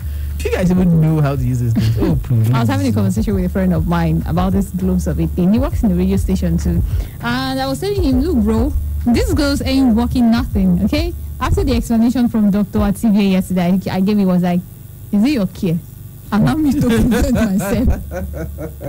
I'm like, okay, you know what? I think people should just stick to whatever they believe. After we've tried to just sensitize them and look, it doesn't work. Some people will go to the. I was telling a friend, I can't find face mask. They say buy handkerchief. I said that handkerchief, if I use it, of course I will dispose it. I will throw it away. Reusable handkerchiefs are not advisable for this period. The things that are advisable are disposable. If you know you're going to use the handkerchief, once you're done, don't touch it anyhow. Dispose it. If you have the money to buy a pack of handkerchief and be using every time, dispose it. But guys, come on. We can't overemphasize, but we'll continue talking. The only thing I would just I am dying to do, where I'm just scared of going to the market, is getting lime into a warm water, which is diffused water. See, people have been doing it before, and I've just been looking at them like, what's this over here? They want to kill this person. What's this? But right now, I think I want to do it. Now, please, a note of caution, okay? Yesterday, after we left the studio, this one happened outside the studio. Dr. Atibe was talking. Okay. He said, please, that he forgot to mention that people who take all those lime and lemon water, that you could also risk an ulcer because of the acid in it. Too much of it. So please be very, very careful when you use all those things. Too much of everything last is bad. That's all. What's the bad thing with drinking water? You'll be urinating every time. And so what's bad with doing that? What if you don't see where you'll be urinating? I'm on self-isolation. I will see. No. Yeah, you want me. You got me there. Alright guys, so we gotta go right now. They want to link up with us on Twitter. I don't see the video you see wanted to post yesterday of us doing the dance challenge. I don't know. My brother, don't worry. Promise and fail. Even inside, in fact, let me never say. Inside here. We gotta go right now. Link up with me on Twitter at CharlesKUFM and on Instagram at CharlesHopper1. Guys, we told you that if you can stay alone, if you can stay indoors, stay indoors. If you are showing symptoms, okay, stay indoors. If you're not showing symptoms, but you can stay indoors, please stay indoors, okay? It's going to be party after party. Samplex is in the building. While I'm talking, you can hear some noise happening behind. He's setting up his equipment. My brother, He's about to jam. Don't bring that speaker close to me. That's your own. I'm not going to turn up my radio today. It's Friday, guys. So it's, we got to go right now, okay? Can I make for one song request, DJ Samplers? The first song you're going to play when you come up. What is that called? I use DJ Samplers. Okay, Samplers, can I wait now? Because you see people with small power, you are sitting down there now. If you don't become a WhatsApp admin, we'll find you 5,000 naira for saying something that we don't like. Samplers, can I make a song request? Yeah. Love One Tinti. Love One Tinti. By Lita. Very wrong. No, is it? No. Yeah? I know that's a favorite song, but that's not. It's not in this. Yes. That's not the title. It's Love One Tinti. By CK. CK. Yeah. Sorry. You don't even know the name of the CK, artist. sorry. It's CK. Don't mind me. You don't even know the CK. artist. What's your problem? I'm going. Please play me 1 million naira by Chinyeru. Who are you in love? What are you in love with? Chinyeru. Who I'm in love with? Myself. It's self-isolation, baby. Orlando, I love you. May you remain isolated like May you remain isolated like that, you too, forever and ever. Amen. I'm getting out of here. Prayers that will not come to pass. See, after this isolation, see, I'm ready. Somebody come and ask me out. I'll say yes. You head out. Yeah, let go. Daddy. What? Yeah, I'm not to prepare. Show you the fear. Lolo my chair. Daddy go spend. Yeah, swag on a red. Go school a pair. My low attempted jokes. What's my name? But daddy. Big tunes, got the club banging. Less man, more baddies. What's that? It's a drop top caddy. What's my name? But daddy. Big tunes, got the club banging. Less man, more baddies. What's that? It's a drop top caddy. Hey, bub daddy, bub daddy, bub daddy, bub daddy, bub daddy, bub daddy, bub daddy, bub daddy, bub daddy, bub daddy, yeah. Shit you like Okocha. I get skills you go like on cover. Make you man we be life supporter. But not the type, but the type computer. I don't type computer. Neck froze, hammer time. See the watch, you they shine from afar. Central bank for inside, I got that. The computer is just under papa, magba. But daddy know the rush. I slow up. Oh God, you go fear up. You don't have respect. The chairman, director. What's my name? But daddy. Big tunes, got the club banging. Less man, more baddies. What's that? It's a drop top caddy. What's my name? But daddy. Big tunes, got the club banging. Less man, more baddies. What's that? It's a drop top caddy. Hey, bub daddy, bub daddy, bub daddy, bub daddy, bub daddy, bub daddy, bub daddy, bub daddy, bub daddy, bub daddy. What's my name? Dr. Mommy, Rubber Babe, Big Baddie. Check the scoreboard, I win, no tally. All my bad, big to them batty. I got a little fatty, but don't at me. Why you mad? Cause she had me. Walking like a dog, I ain't talking about Sally, but this bitch ain't seeing me. Never wore belly. Eat me up like Okada. Rider like a Okada. More cabra, run it up. More brother. If you not like what I'm saying, kiss this. Talk shit. Always wanna chase, but you ain't on pairs. In gear fast, stick on the tip. Only pleasure son is taking me is on trips. What's my name? But daddy. Big tunes, got the club banging. Less man. And welcome to Newsbreak on KU 92.7 FM Benin City. First, the headlines.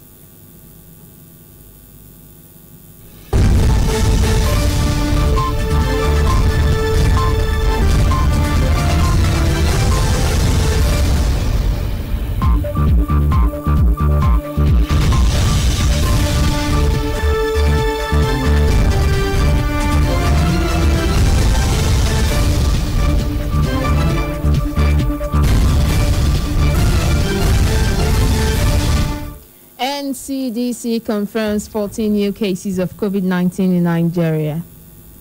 President Buhari approves 15 billion naira to Lagos State and NCDC to tackle coronavirus. Edo State government begins fumigation of streets and public places. On entertainment, Kannywood star Ali Nuhu denies being positive of COVID-19.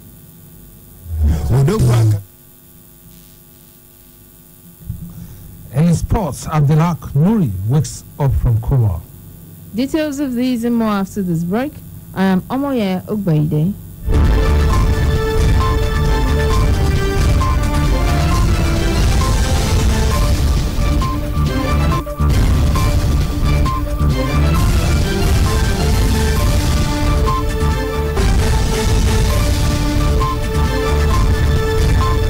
And 14 new cases of coronavirus have been confirmed in Nigeria, bringing the total number of cases to 65.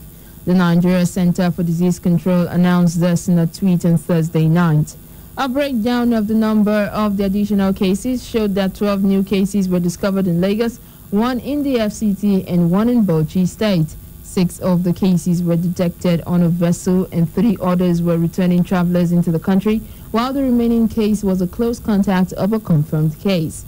So far, Nigeria has 65 confirmed cases, 3 discharged and 1 death. Currently, Lagos State has 44 cases, FCT 11, Ogun 3, Ekiti 1, Oyo 1, Edo 1, Bauchi 2, Osun 1, and Rivers 1. And the Nigerian Center for Disease Control has raised an alarm over the activities of some Nigerians who are toying with the helplines dedicated to fighting the coronavirus. In a tweet on Thursday, the NCDC urged Nigerians to be civil and responsible for the way they go about reporting cases with regards to the virus using the dedicated phone lines. The health body said it received several messages and calls over an Instagram video. NCDC noted that the individual was said to be very sick and reported that NCDC did not respond. According to the NCDC, on reaching out to the individual, he said what he did was a skit, adding that he is well. NCDC urged all Nigerians to respect the call and message lines and advised that no one should spread panic. And President Muhammadu Buhari has approved the immediate release of 15 billion naira to the Lagos State government and the Nigerian Center for Disease Control to tackle the spread of coronavirus in the country.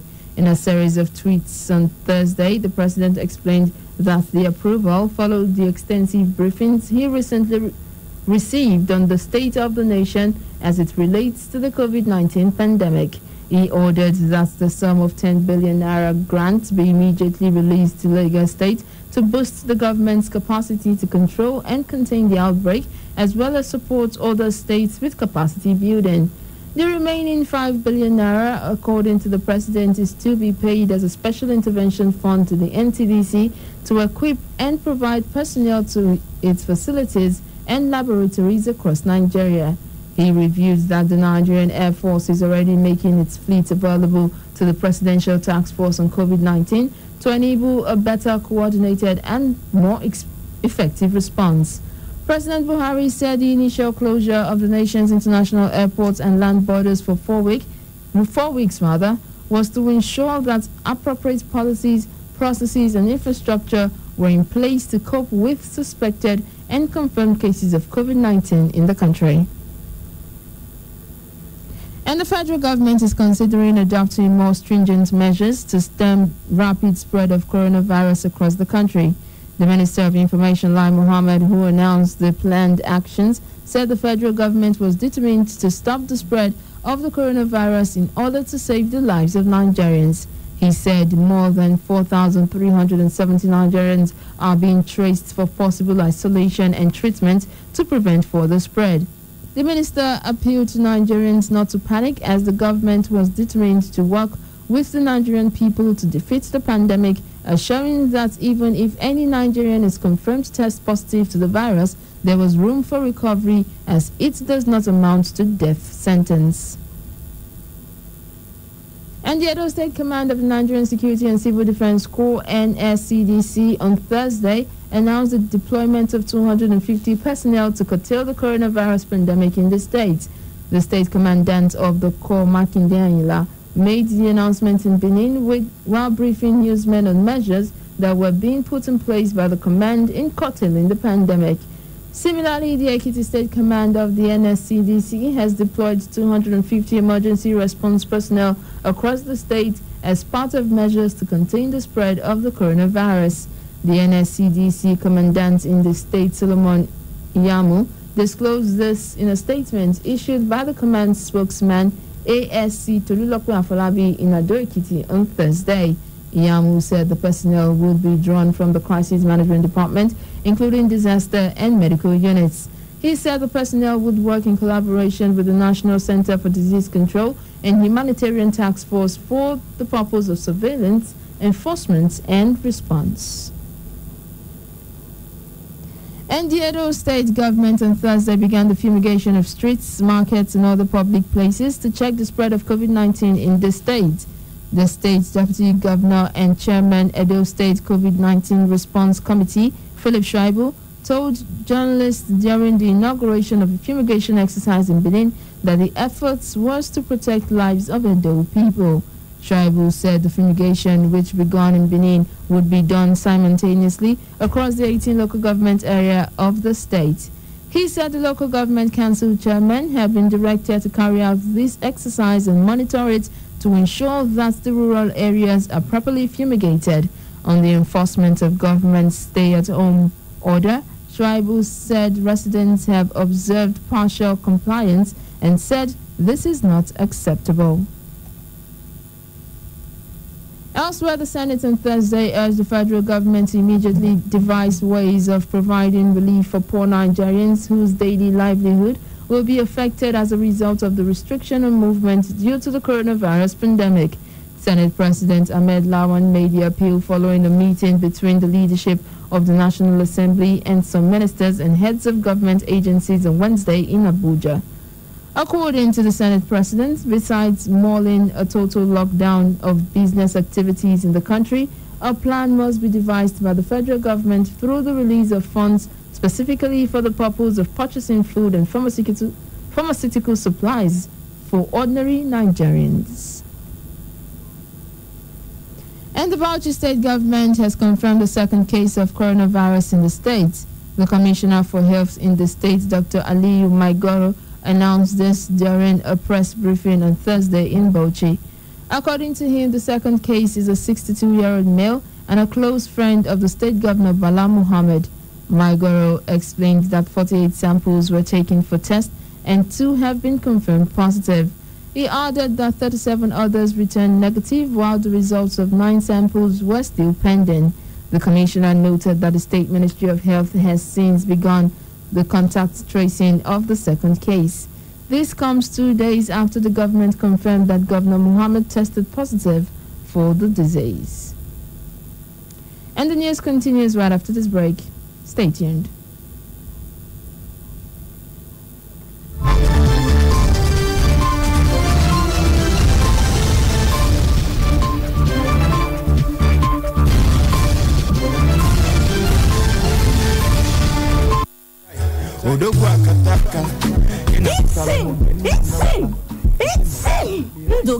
Ndogi oge abụrụkwa oge ndoge ugbu a ọrịa ndị bekee kpọrọ coronavirus maọbụ COVID-19 na-eme mgbasa ụwa niile. Ihe a bụ oge iji akwụkwọ mposi wee mechilata ọnụ gị na imi gị ma ọ bụrụ na ị na-akwa ụkwara ma ọ bụkwanụ ị na-amụzere. Iji lekọta onwe gị ma ndị ezinụlọ gị, ị ga-agbalị na-akwa aka gị oge ọbụla. Ị ga-eji ncha na-agba ụfụfụ ma ọkwanụ ude nsacha aka ndị bekee kpọrọ hand sanitizer nke mmanya na-aba n'anya dị na ya. Oge a bụkwa mgbe iji enye ndị enyi gị ohere. Ekwela ka onye ọbụla na-akwa ụkwara nọkete gị nso ma ọ bụkwanụ onye na-ama uzere. Ihe a bụ oge ilekọta onwe gị na ndị agbata obi gị maka ọrịa nke a.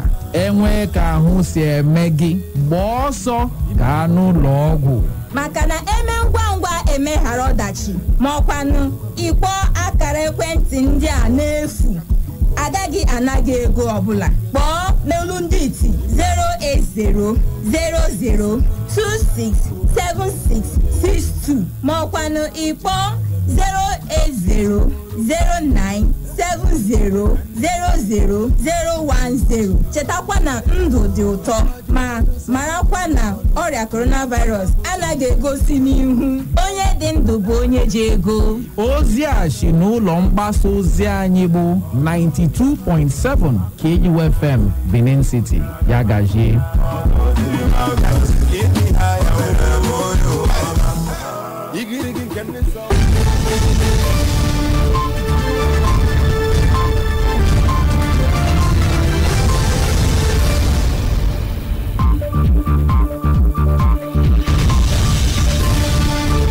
Thanks for staying tuned. And still in the news, the Delta State government says it has ordered the shutting down of all of the Asaba International Airports to traffic and closure of all land borders into and out of the state. The governor of the state, Dr. Ifeanyi Okowa, who made the order, said Asaba Airport is to close to traffic effective from Friday, March the 27th, 2020 by 6 p.m. He said all land borders into and out of Delta are to be shut effective from 6 a.m. on Sunday, 29th of March 2020. The governor also ordered that all businesses, malls, supermarkets, and shops are to close from Wednesday, 1st of April 2020. He advised all residents in the state to stay at home from Wednesday, 1st of April 2020, while urging food sellers to conduct their businesses within the precincts of their homes and strictly adhere to the social distancing rules. And the Lagos State House of Assembly on Thursday passed into law an emergency bill to help the state combat the coronavirus. Personally sponsored by Speaker Mudashiru Obasa, the Emergency Coronavirus Pandemic Bill 2020 also afforded Governor Babajide Sanwo-Olu the legislative concurrence to spend an initial 20 billion naira to effectively contain the virus and enforce compliance by Lagosians. The bill was presented on the floor of the chamber by the Deputy Majority Leader, Honorable Nohim Adams, after which it scaled the first and second readings and was passed to the Committee on Health for further deliberation. The bill was later laid before the House by the Chairman of the Committee on Health, Honorable Hakeem Shokunle, after which it scaled the third reading because of the urgent requirements to ensure the bill was speedily passed. The bill gives the governor the opportunity to make recourse back to the House before any regulations. Kaduna State government has imposed curfew following what it called non-compliance to certain measures put in place to stop the spread of COVID-19. The Deputy Governor, Dr. Hadiza Balarabe, who made this known on Thursday in the second state broadcast in 2 days, said that the decision is in line with the 1999 Constitution. She also said churches and mosques will be shut down and there will be no congregational prayers or services either within the places of worship or outdoors. She warns that any worship center that violates the order will have its site forfeited and sites removed. According to her, the decision is in exercise of the powers vested in the governor by the Constitution of the Federal Republic of Nigeria 1999 as amended, Sections 2 and 8 of the Quarantine Act 1926 and the Kaduna State Public Health Law of 1917. The Deputy Governor said the State Standing Committee on COVID-19 Prevention met on Thursday to review global and national developments relating to the coronavirus pandemic. And Governor Udom Emmanuel of Akwa Ibom State has ordered the closure of all borders and roads leading to the state as part of measures to contain the spread of the coronavirus.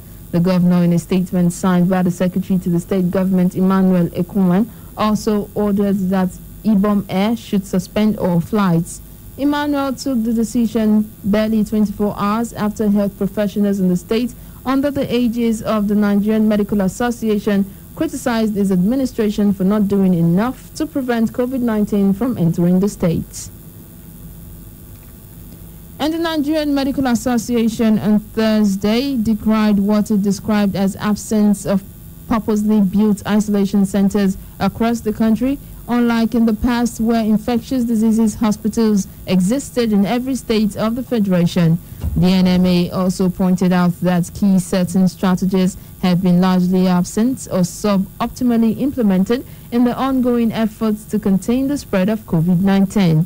The president of the NMA, Dr. Francis Faduliye, said at a press conference on Thursday that the severe inadequacy of critical care facilities like purposely built care units, ICU, in Nigerian hospitals is making matters worse in the containment efforts.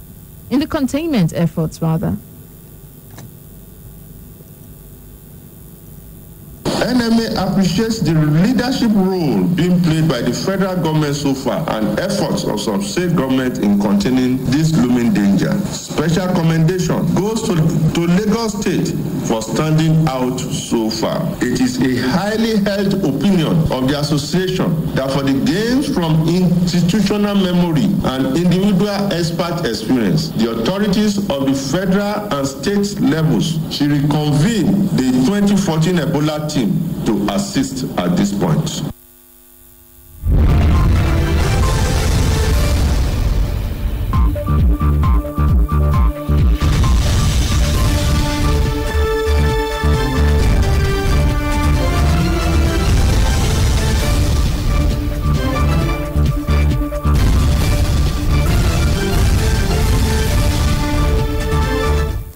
Now to some judiciary reports. The Court of Appeal sitting in Benin City has dismissed the judgment of Edo State High Court, which sentenced one Precious Ehiohian to death for armed robbery.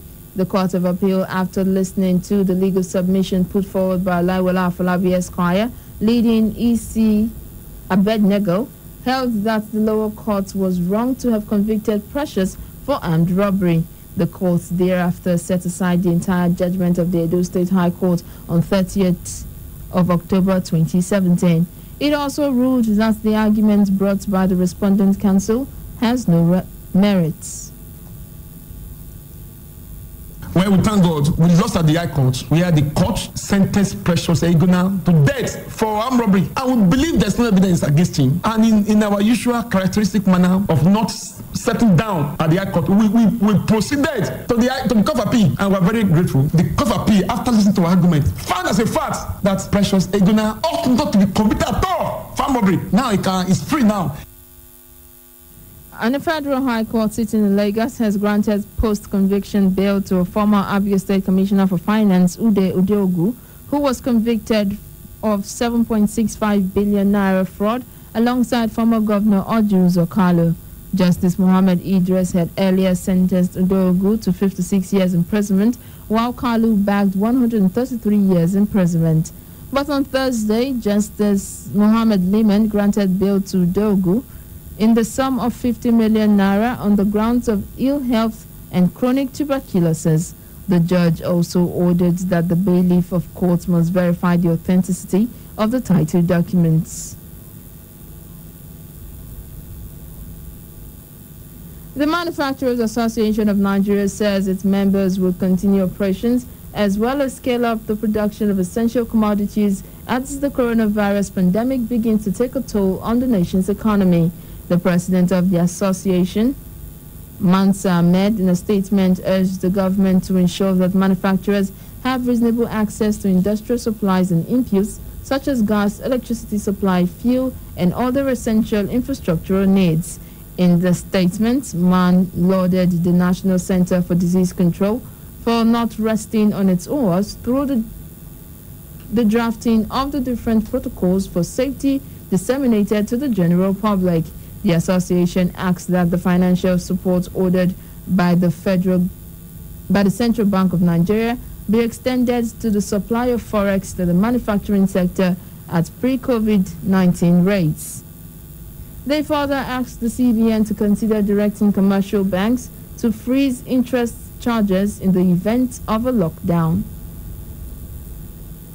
And the National Insurance Commission, NICOM, has extended by 1 month the deadline for submission of 2020 first quarter returns of insurance firms.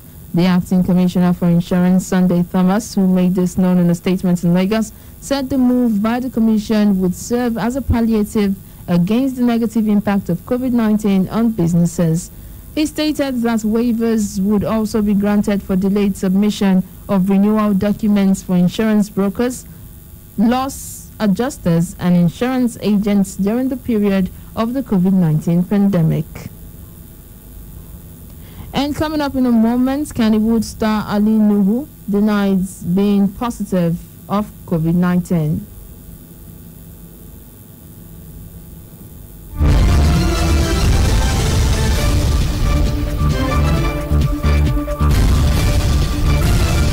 The Federal Ministry of Health has confirmed that the coronavirus, a disease currently claiming many lives around the world, is now in Nigeria. There is no vaccine to prevent the coronavirus, but you can protect yourself against it by washing your hands always with soap and water, especially after you have been in a public place or after blowing your nose, coughing or sneezing. Rub your hand with a sanitizer that contains at least 60% alcohol. Avoid touching your eyes or nose and mouth with unwashed hands. Avoid close contact with people who are sick. Maintain 5 feet distance from people generally. Those returning from affected countries should isolate themselves. Report immediately to the nearest hospital if you are sick, and when coughing or sneezing, cover your mouth and nose with a tissue or elbow. Always flush used tissues into the toilet or pit latrine. If you are sick or coughing, wear a face mask. Protect yourself and others. Stay healthy. Lapo Union meetings and loan repayments are hereby suspended from Wednesday, March 25th to April 7, 2020 towards preventing the spread of the virus. This message is brought to you by Lapo. Lapo, improving lives.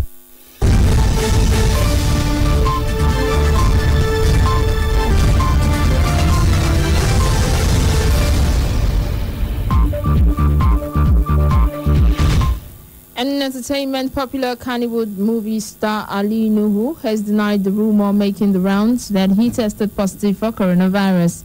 The actor was among the several Nollywood stars who attended the 2019 African Magic Viewers' Choice Award AMVCA event in Lagos 2 weeks ago. The Lagos state government had earlier called for tests to be conducted on those who attended the film award ceremony because a guest at the ceremony had the coronavirus.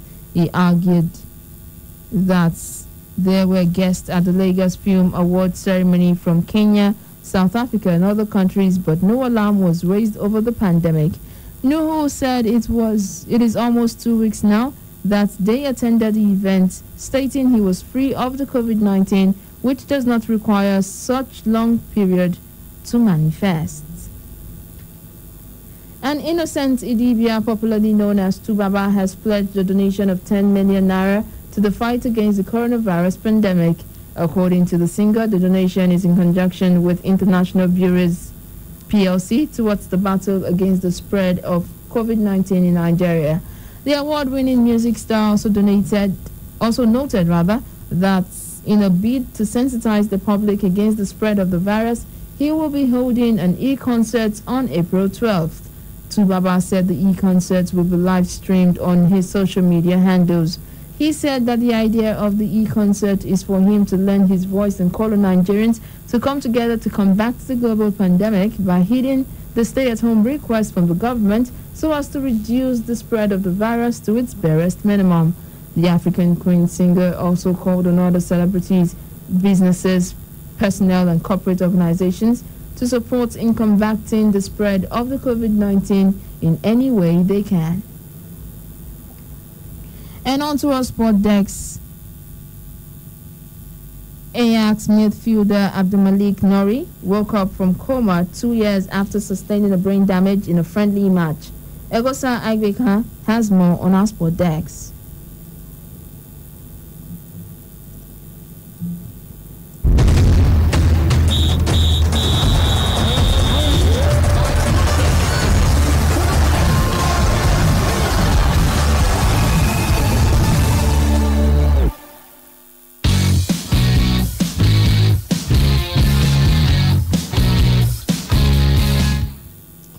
Abdelhak Nuri's family say he's communicating after waking up from coma since July 2017. His brother Abderrahim revealed that the Dutch footballer reacts to people by raising his eyebrows, although he cannot walk or talk. Nuri sustained severe and permanent brain damage after suffering a cardiac arrhythmia attack in a preseason friendly against German side Werder Bremen in July 2017. The 22-year-old was placed in a coma after the incident on July 8, 2017, but is now recovering in a house built especially for him. Former teammate Frankie de Jong revealed that Nuri reacted to hearing about his move to Barcelona. Ajax fans have always shown their support and appreciation with tributes to him. Banners have been displayed at the Johan Cruyff Arena and hundreds of fans even gathered outside his home shortly after the incident. Spanish giants Real Madrid are reportedly keen on his summer transfer for Super Eagles and lead striker Victor Osimhen. Real Madrid manager Zinedine Zidane has been linked with a potential bid for a new forward ahead of the 2020-2021 season, with rumored doubts over the futures of Luka Jovic and Gareth Bale. Los Blancos were linked with the Nigerian international prior to Jovic's arrival last summer, but opted against the move for the 23-year-old. They are now set to rival English Premier League club Manchester United with a big money offer after he scored 13 league goals so far this season. League currently values Osimhen in the region of 80 million euros. However, neither side is likely to pay that much for the former VfL Wolfsburg attacker. Real Madrid are only likely to pay around 40 million euros, but Ole Gunnar Solskjaer's side could go higher if they generate funds from player sales in the coming months. And finally, NFL Commissioner Roger Goodell says the 2020 NFL draft is to go ahead as scheduled next month, but players, fans, and media will not be present because of the coronavirus pandemic. The draft was due to take place in Las Vegas, and the NFL had already cancelled all public events. It will be held from 23rd to 25th April in a television studio with players interviewed through video conference. The NFL draft is one of the Federal government to release 6.5 billion naira for coronavirus emergency intervention. Edo State government begins fumigation of streets, public places. Do remember that the continued unity of Nigeria is a collective responsibility. Be sure to play your part. KFM's news break was produced by Blessing Asekome. I am Amaya Agwede saying thanks for listening. Good morning.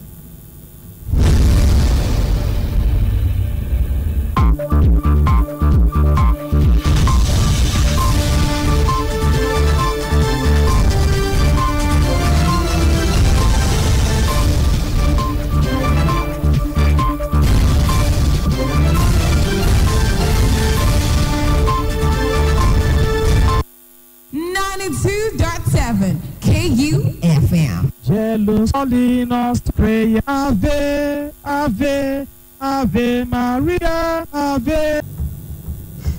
And that's the thing again with essential. Essential is a very big term. What's essential to you might not be essential to me. What's essential to me might not be essential to you. So, listen, I feel like we need to just do our bit. Yesterday, I passed the market. I was in a friend's car, and he was like, just look out the window and you'd see what I'm talking about. And I'm like, listen, is this thing going to kill us before we start to have some sense? Somebody is still saying, come on. And he was, this particular one I saw, he was holding a hand. Why? I mean, you see that we are not understanding that social distance include the 2 meters gap. For your own safety and for the person's safety, let's be responsible. What are we still doing? So yeah, digression done. Now, but yeah, guys, we need to stop that. I was still looking out of the car window yesterday, and I saw this woman. She's selling stuff, and she was wearing a hand glove, and she took a gloved hand to her nose. What are you doing? No, really, what are you doing? Your hands are gloved. You have touched several surfaces, but you took the same gloved hands to your nose. Your point exactly is what? I mean, I feel like for people who sell in the market, or for people who sell in the market particularly, please do not wear hand gloves so that it gives you the chance to wash your hands as regularly as you should. All right, for everybody, I don't think that, it gives, like I said, I feel like it gives the worst false sense of protection. Hand gloves, that's what they do. All right, so why not just not wear them, all right, and then be conscious enough to wash your hands regularly, because that is the first way to prevent this. I was also researching on this because I'm in this business of, absorbing as much information about the coronavirus as I can, and I found out that there are ways that this can be transmitted, and medically it can be transmitted through droplets or aerosol. Now, aerosol, think of your insecticide in the fleet can, in the pump, in the aerosol can.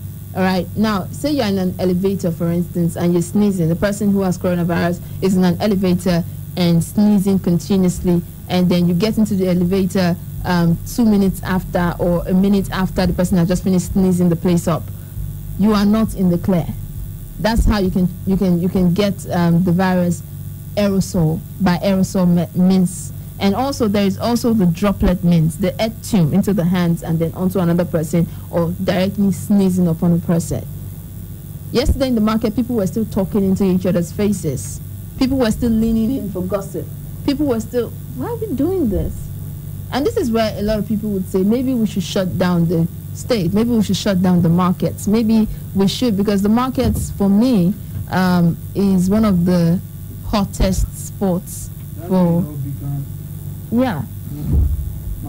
Exactly. It started from the market. So I feel like the market is like one of the hottest spots for the contracting of coronavirus. And I would really, really, really implore the government to see if we can totally shut down the markets. Because driving past New Benin markets yesterday was hard to see. It was very hard to see. I'm not even going to lie, because it was almost like people did not really care. People were not caring. People were not minding that this is a contagion and that the numbers are increasing, and they would increase if we don't do anything about it. If we are not safe, if we are not responsible. So guys, I'm wrapping the show on this note, and I feel like it's a good place to leave it. Please, let's be responsible. Wash your hands, social distancing, proper respiratory hygiene. The Dangote Foundation and Access Bank have set up a coalition aimed at raising 120 billion naira towards the fight against COVID-19 in Nigeria. The Central Bank of Nigeria Governor Godwin Emefiele said at a press briefing in Lagos on Thursday that the Nigerian Private Sector Coalition against COVID-19 was created out of the urgent need to combat the COVID-19 pandemic in the country. According to him, 4 major committees were set up, namely funding, steering, operational, and technical committees. He said each member of the funding committee would contribute at least 1 billion naira. Nigeria Union of Petroleum and Natural Gas Workers, NUPENG, on Friday morning assured Nigerians of uninterrupted fuel supplies nationwide as the nation battles to contain the spread of the coronavirus pandemic. The union explained that uninterrupted product supplies nationwide are part of its contributions to lessen the hardships and pains of Nigerians at this period. And the Nigerian military has said it has activated measures to aid the civil authorities in the ongoing fight against the coronavirus pandemic. It, however, said it will not enforce the lockdown imposed by state governments. It said the intervention is non-active with major features of civil-military cooperation activities, which is in line with the Chief of Defense Staff lines of conducting contemporary military operations in Nigeria. And Dana Air has offered its resources, aircraft and crew to assist the federal government's efforts towards curbing the further spread of COVID-19 in the country. Media and Communications Manager of Dana Airlines, Kingsley Ezenwa, made this known in a statement in Lagos on Friday. Ezenwa said in a letter to Minister of Aviation Hadi Siraka that the airline expressed support to contribute in the transportation of machines, equipment, and relief materials to different states and locations where they are needed within the country. And the Nigeria Security and Civil Defense Corps Command in Abia has deployed 250 personnel to different parts of the state to enforce government safety measures against spread of COVID-19 in the area. The state NSCDC Commandant Nandi Uwanuku, who made the statement in Umahia on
right, good evening. Welcome to yet another exciting edition of your favorite sports show on radio. Remember, it's Sport Fiesta Social Life 92.7 KUFM down here in Benin City. I'm the sports fellows, Connect and Alfred Francis, the Bracadabra Sports, Alihu Ibrahim, and Elusa Ibeka, and the Sports Maestro.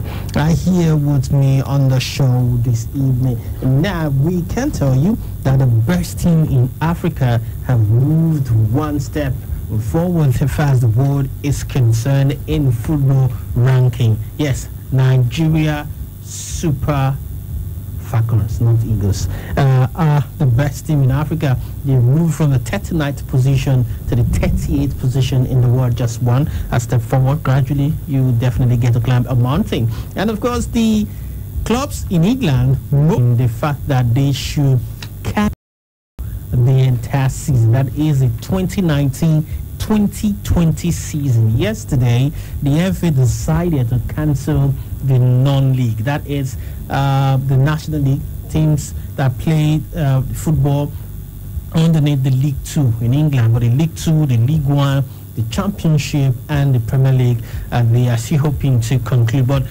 as at yesterday, when they made a cancellation of that season, some EPL clubs, even the Championship club, were nursing the idea of, we can't really come back right now, looking at the pandemic in town right now. They should just cancel the entire season. Of course, with the cancellation of the season, she was in action. So, really no surprise that the Super Falcons are now 38 in the world. But look, I want them to be in the top 5, the way the Super Eagles got to the top 5 many years back, but because some of the results in recent times have not been that fantastic, especially failing to qualify for the Olympic Games, maybe that's why they have not gone further, much higher in the world rankings. And we've said several times that it's no longer about conquering Africa. Anything we present on the continent, we always know that we'll do well. The African Women Cup of Nations. In the entire history of the competition, Nigeria has only failed to win it twice, on both occasions won by Equatorial Guinea. The 9 other times that the competition has been staged, the Super Falcons have to see the other. I'm not talking about the government particularly, but in South America, the blossom, might reduce. So maybe you could have the players starting their career here, play a couple of seasons, if the money is right and everything is right. Yes, the money that he was earning. If we can develop our league to such a standard that our players will not be desperate for the money, even all the unfortunate contracts that some of them have signed in the past, this slave contracts and all that, will not be having it because you will be right here in your country. There will not be that threats over you that if you do not comply, then you'll be deported and all of that. So we should develop our league to the point that it's comfortable for players to play here. Even if they don't go to Europe, they are okay. But it will still not stop some of your best players from going to Europe. Okay, we'll go for a commercial break. And I think after Queen Elizabeth, he will be the one to take over. He has tested positive for the coronavirus, and he is in the vulnerable category. The Queen herself, she's been monitored because she had contact with Boris Johnson. She had contact with her son and Anthony Joshua. Right now is in self-isolation because he also had contact with Prince coming up in August. Sorry, next year. The Euros now, Euro 2020 was supposed to be this year. Yes, coming 21 already to 2021. Then in May, June, maybe. Yes. So the Olympics. It means that if they do not start the league, the league does not resume in June. So that by July they will end and they can use July for transfer window. August the league starts. I'm saying if they miss that window, you see that already 2021 is. Some of them are in Wales. So they've just got to hope that the whole world solves that problem by that time. Otherwise, we'll have a very, very serious. If that is what happens, I think it's Ibrahim. My number one draft will go straight to Ibrahim. Ibrahim will celebrate from their living room and all that.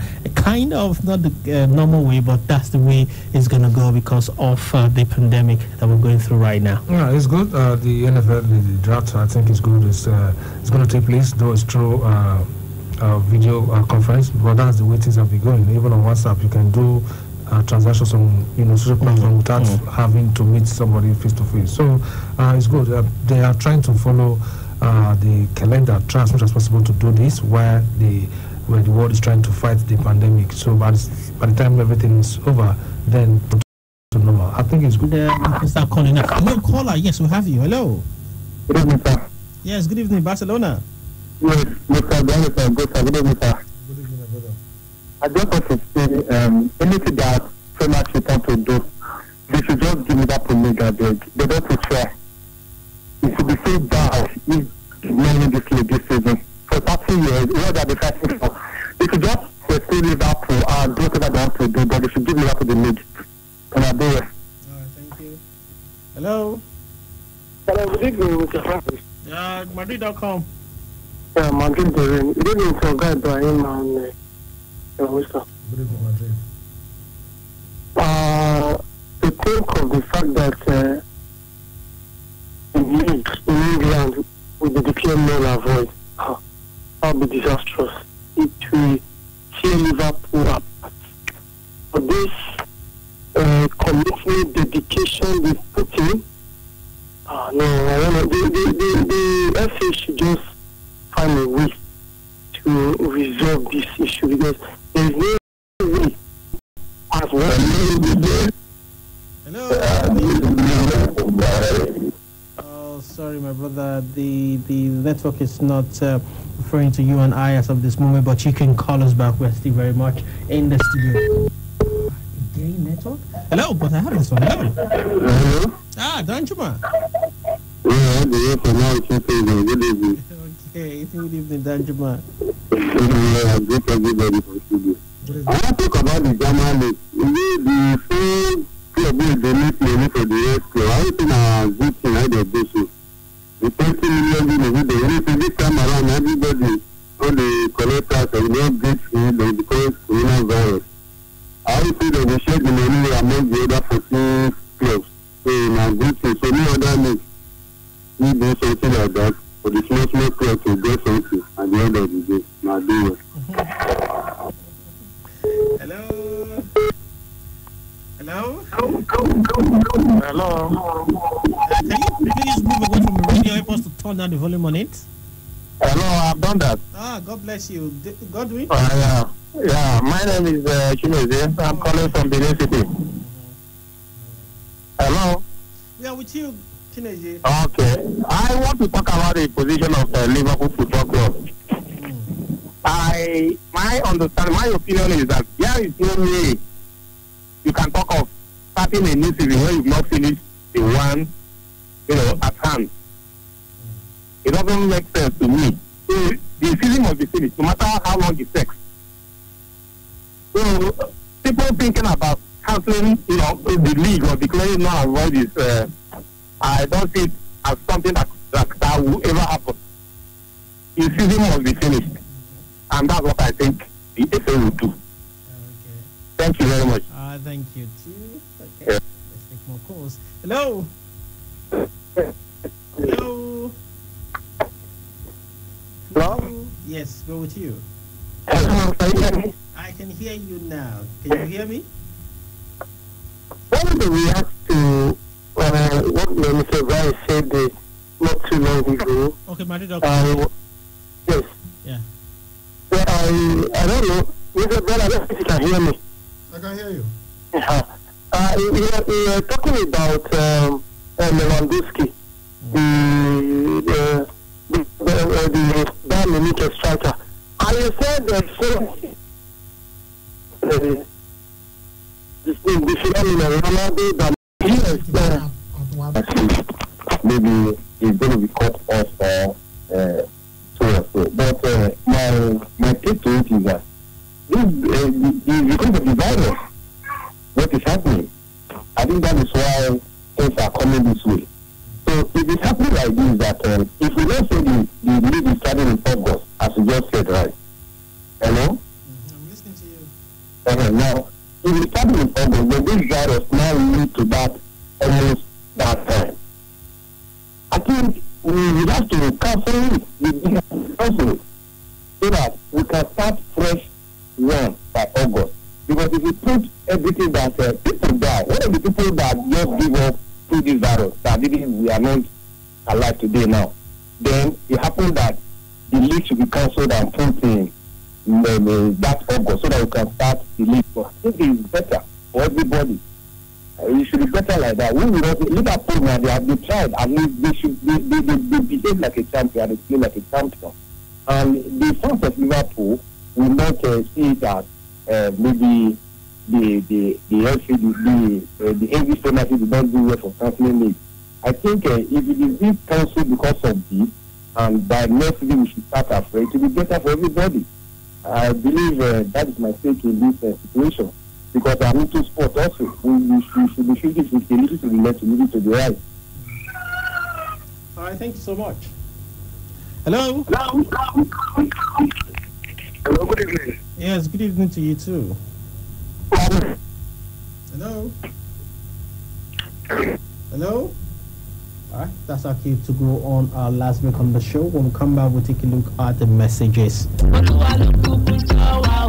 If they find event center, we not get rival. Or if they find better person, they say you go do your party. Welcome to Thames Event Center. We get better banquet hall. We go contain over 300 people. If we will get better hall, we say go carry up to 700 people. Thames Event Center, we get all good conference hall. We go contain up to 300 people. Enough parking space there, Yakata. Security there, wella. Let's not even there when we say yes, go give you better events. They still dey into event management. Make carry your eye, come see American Wonder for inside Benin City. Thames Event Center Tandagripa for 171 Sapler Road between Satana Market and Magistrate Court for Benin City. For booking and reservation, I beg you call us 080-5326-8889 or 070-3066-8234. Thames Event Center.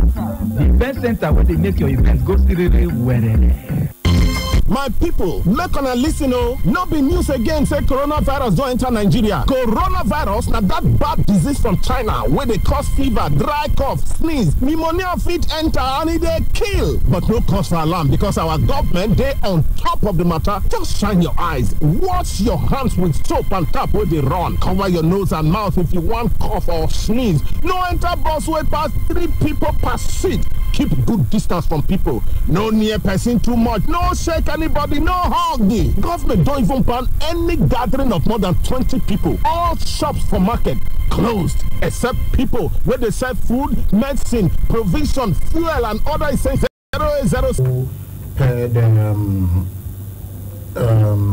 Chairman Christian Chukwu in the defense in 1980, and I was saying they were, changing it a bit. I recall that Shagonebami, the day that they celebrated the 40th anniversary, which was on Sunday, he was interviewed by Mumini Alawan. It was he who said, look, they were really changing that. The defense wasn't particularly their strength, but they were changing it a bit. That I recall too, but thanks to Wale Okotola, he reminded me that David Adiele, sometimes, although he played on the right, but sometimes behind closed doors. So we'll give you the result of SmackDown tomorrow. Okay. Hello? Hello? Yes, good evening. Good evening, Joshua, I'm calling from here. Alright, Joshua, talk to us. Hello? We are with you. Hello? Hello? Yeah, good evening. Good evening, sir. Yes, good evening. Yeah. Good evening. Yeah, you're welcome. Yeah, I just heard that Romero is pulled out of Slovenia. I don't know if really is true. I've not got that information, but we'll, as soon as we get it, we'll let you know. Okay, after that Liverpool league, that league should be cancelled. That league, we don't want to give Liverpool. We don't want to cancel that. We don't want. We should enjoy the format of power. And you saw me If now your team then about wow with these kind of points, you will send me the cancel now. Yes, guys. W19 never got me the castle also. We hear you. Hello. Good afternoon. Yeah, good evening. Nedu. Nedu from Nedu. Talk to us. This issue of English Premier League, if they stop it this way, who will represent them for Premier Champions League and other league? Who will go? If they say that Liverpool did not win them, they cancel them non and void. And automatically they will not be represented in the next season, the championship and the other league.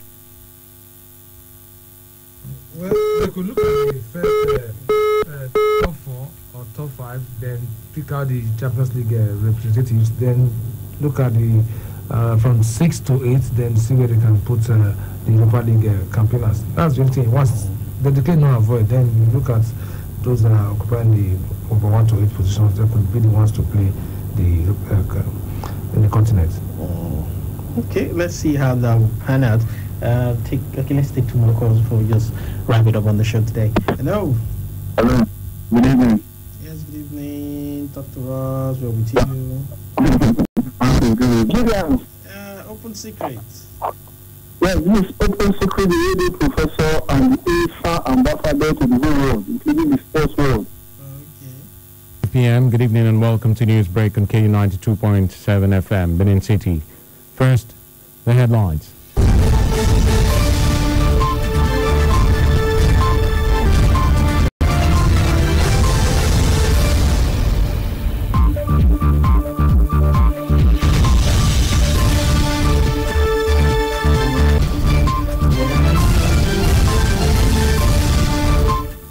Now the news in detail. President Muhammadu Buhari has saluted public-spirited Nigerians and organizations for standing up to be counted in the battle against the COVID-19 pandemic. The president, in a statement by his spokesman, Femi Adesina, in Abuja on Friday, commended members of the Nigerian private sector coalition against COVID-19. He lauded the members of the coalition, namely Aliko Dangote, Abdul Samad Rabiu of BUA Group, Femi Otedola, Tony Elumelu of UBA, Habat Wigwe of GTB, Shegun Agbaje of Access Bank, and Jim Ovia of Zenith Bank for contributing 1 billion naira each. He also commended them for being in the vanguard of encouraging others in the private sector to do same. President Buhari noted with delight that UBA had equally donated the sum of 5 billion naira to Nigeria and Africa, while the former Vice President Atiku Abubakar had pledged 50 million naira. President Buhari recommended this laudable strides to other high-network Nigerians and organizations, stressing that hand in hand, the country will overcome the challenges brought by the pandemic and chart new course in nationalism and brotherhood. The federal government says 4 stadia in the country will be used as isolation centers in the fight against coronavirus pandemic. It also said all National Youth Service Corps orientation camps in the country would as well be used as isolation centers. Minister of Youth and Sports, Sunday Dari, made this known on Friday via Twitter. The Nigerian military on Friday said it had prepared 17 hospitals for the isolation and treatment of confirmed cases of the coronavirus pandemic. It, however, said it will not enforce the lockdown imposed by state governments. It said the intervention is non-active with major features of civil-military cooperation activities, which is in line with the Chief of Defense Staff lines of conducting contemporary military operations in Nigeria. Coordinator Defense Media Operations, Major General John Enenche, who briefed journalists at the Defense Headquarters, said the Nigerian Armed Forces has adopted a 2-pronged approach, including medical and security approaches. Enenche said apart from medical preparations, the military has activated its disaster response units across the country to manage security situations in any part of the country as a result of the coronavirus pandemic. He disclosed that retired medical personnel will be recalled to boost manpower in the designated medical facilities. The Nigerian National Petroleum Corporation, NNPC, and 33 oil and gas companies on Friday donated $30 million to the federal and state governments to to fight the spread of the coronavirus COVID-19 pandemic in the country. Addressing newsmen in Abuja, Group Managing Director of the NNPC, Meli Kiari, disclosed that the intervention by the oil and gas firms was aimed at supporting healthcare delivery facilities in Nigeria and will cover 3 key thematic areas, especially within the period of the coronavirus pandemic. The 3 thematic areas, according to him, are the provision of medical consumables, deployment of logistics and inpatient support system, and delivery of medical infrastructure, adding that the 3 thematic support initiatives amounted to a total of $30 million and will be delivered in phases starting from March 27, 2020. Kiari revealed that the 33 partners who contributed to the intervention were drawn from the upstream sector, from the Oil Producers Trade section of the Lagos Chamber of Commerce and Industry, LCCI, and the Independent Petroleum Producers Group. KFM's news break continues right after this break. Stay with us.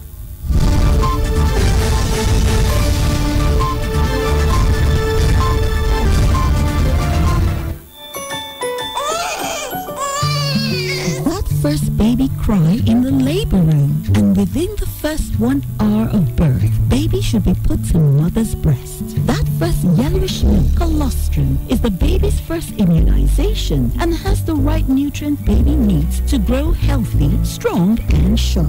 Ask the health worker to put your baby to the breast within the first hour. Give only breast milk, no water, no fluid, exclusive breastfeeding. Start strong, 0 water for a better future. This message is from the Federal Ministry of Health, Edo State Government, with support from Alive and Try and other partners.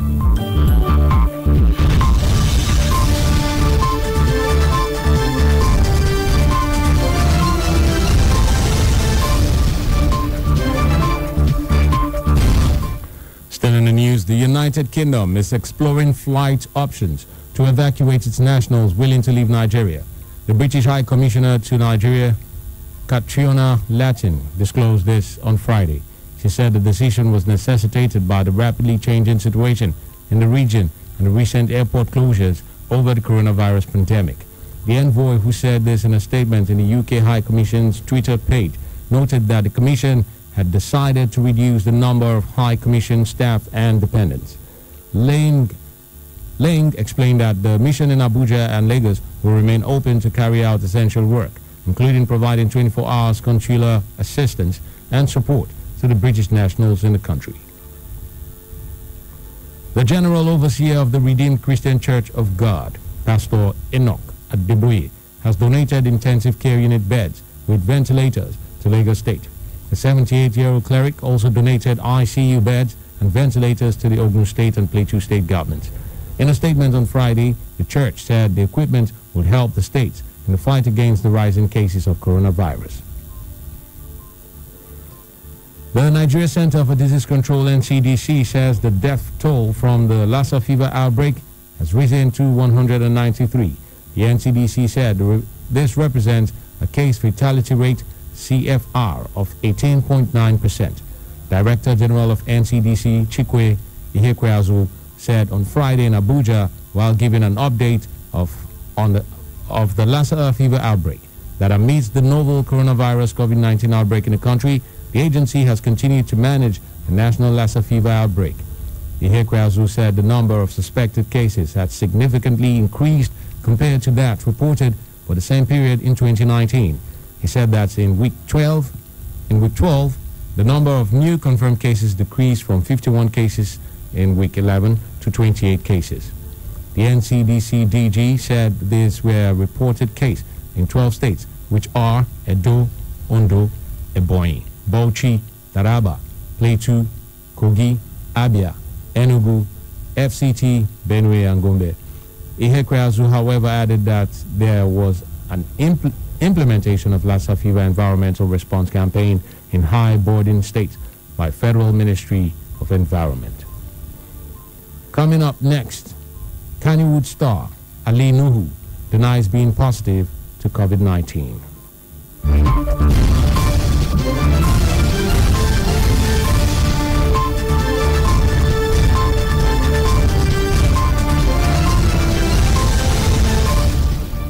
Ministry of Health has confirmed that the coronavirus, a disease currently claiming many lives around the world, is now in Nigeria. There is no vaccine to prevent the coronavirus, but you can protect yourself against it by washing your hands always with soap and water, especially after you have been in a public place or after blowing your nose, coughing or sneezing. Rub your hand with a sanitizer that contains at least 60% alcohol. Avoid touching your eyes or nose and mouth with unwashed hands. Avoid close contact with people who are sick. Maintain 5 feet distance from people generally. Those returning from affected countries should isolate themselves. Report immediately to the nearest hospital if you are sick, and when coughing or sneezing, cover your mouth and nose with a tissue or elbow. Always flush used tissues into the toilet or pit latrine. If you are sick or coughing, wear a face mask. Protect yourself and others. Stay healthy. Lapo Union meetings and loan repayments are hereby suspended from Wednesday, March 25th to April 7, 2020 towards preventing the spread of the virus. This message is brought to you by Lapo. Lapo, improving lives. The first 6 months of a baby's life brings that first smile,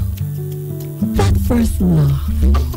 For the first 6 months, don't give water. Breast milk has everything baby needs to grow strong and sharp. For the first 6 months, give baby only breast milk. No water, no fluid, no other food. Exclusive breastfeeding. Start strong. Zero water for a better future. This message is from the Federal Ministry of Health, Edo State Government, with support from Alive and Thrive and other partners.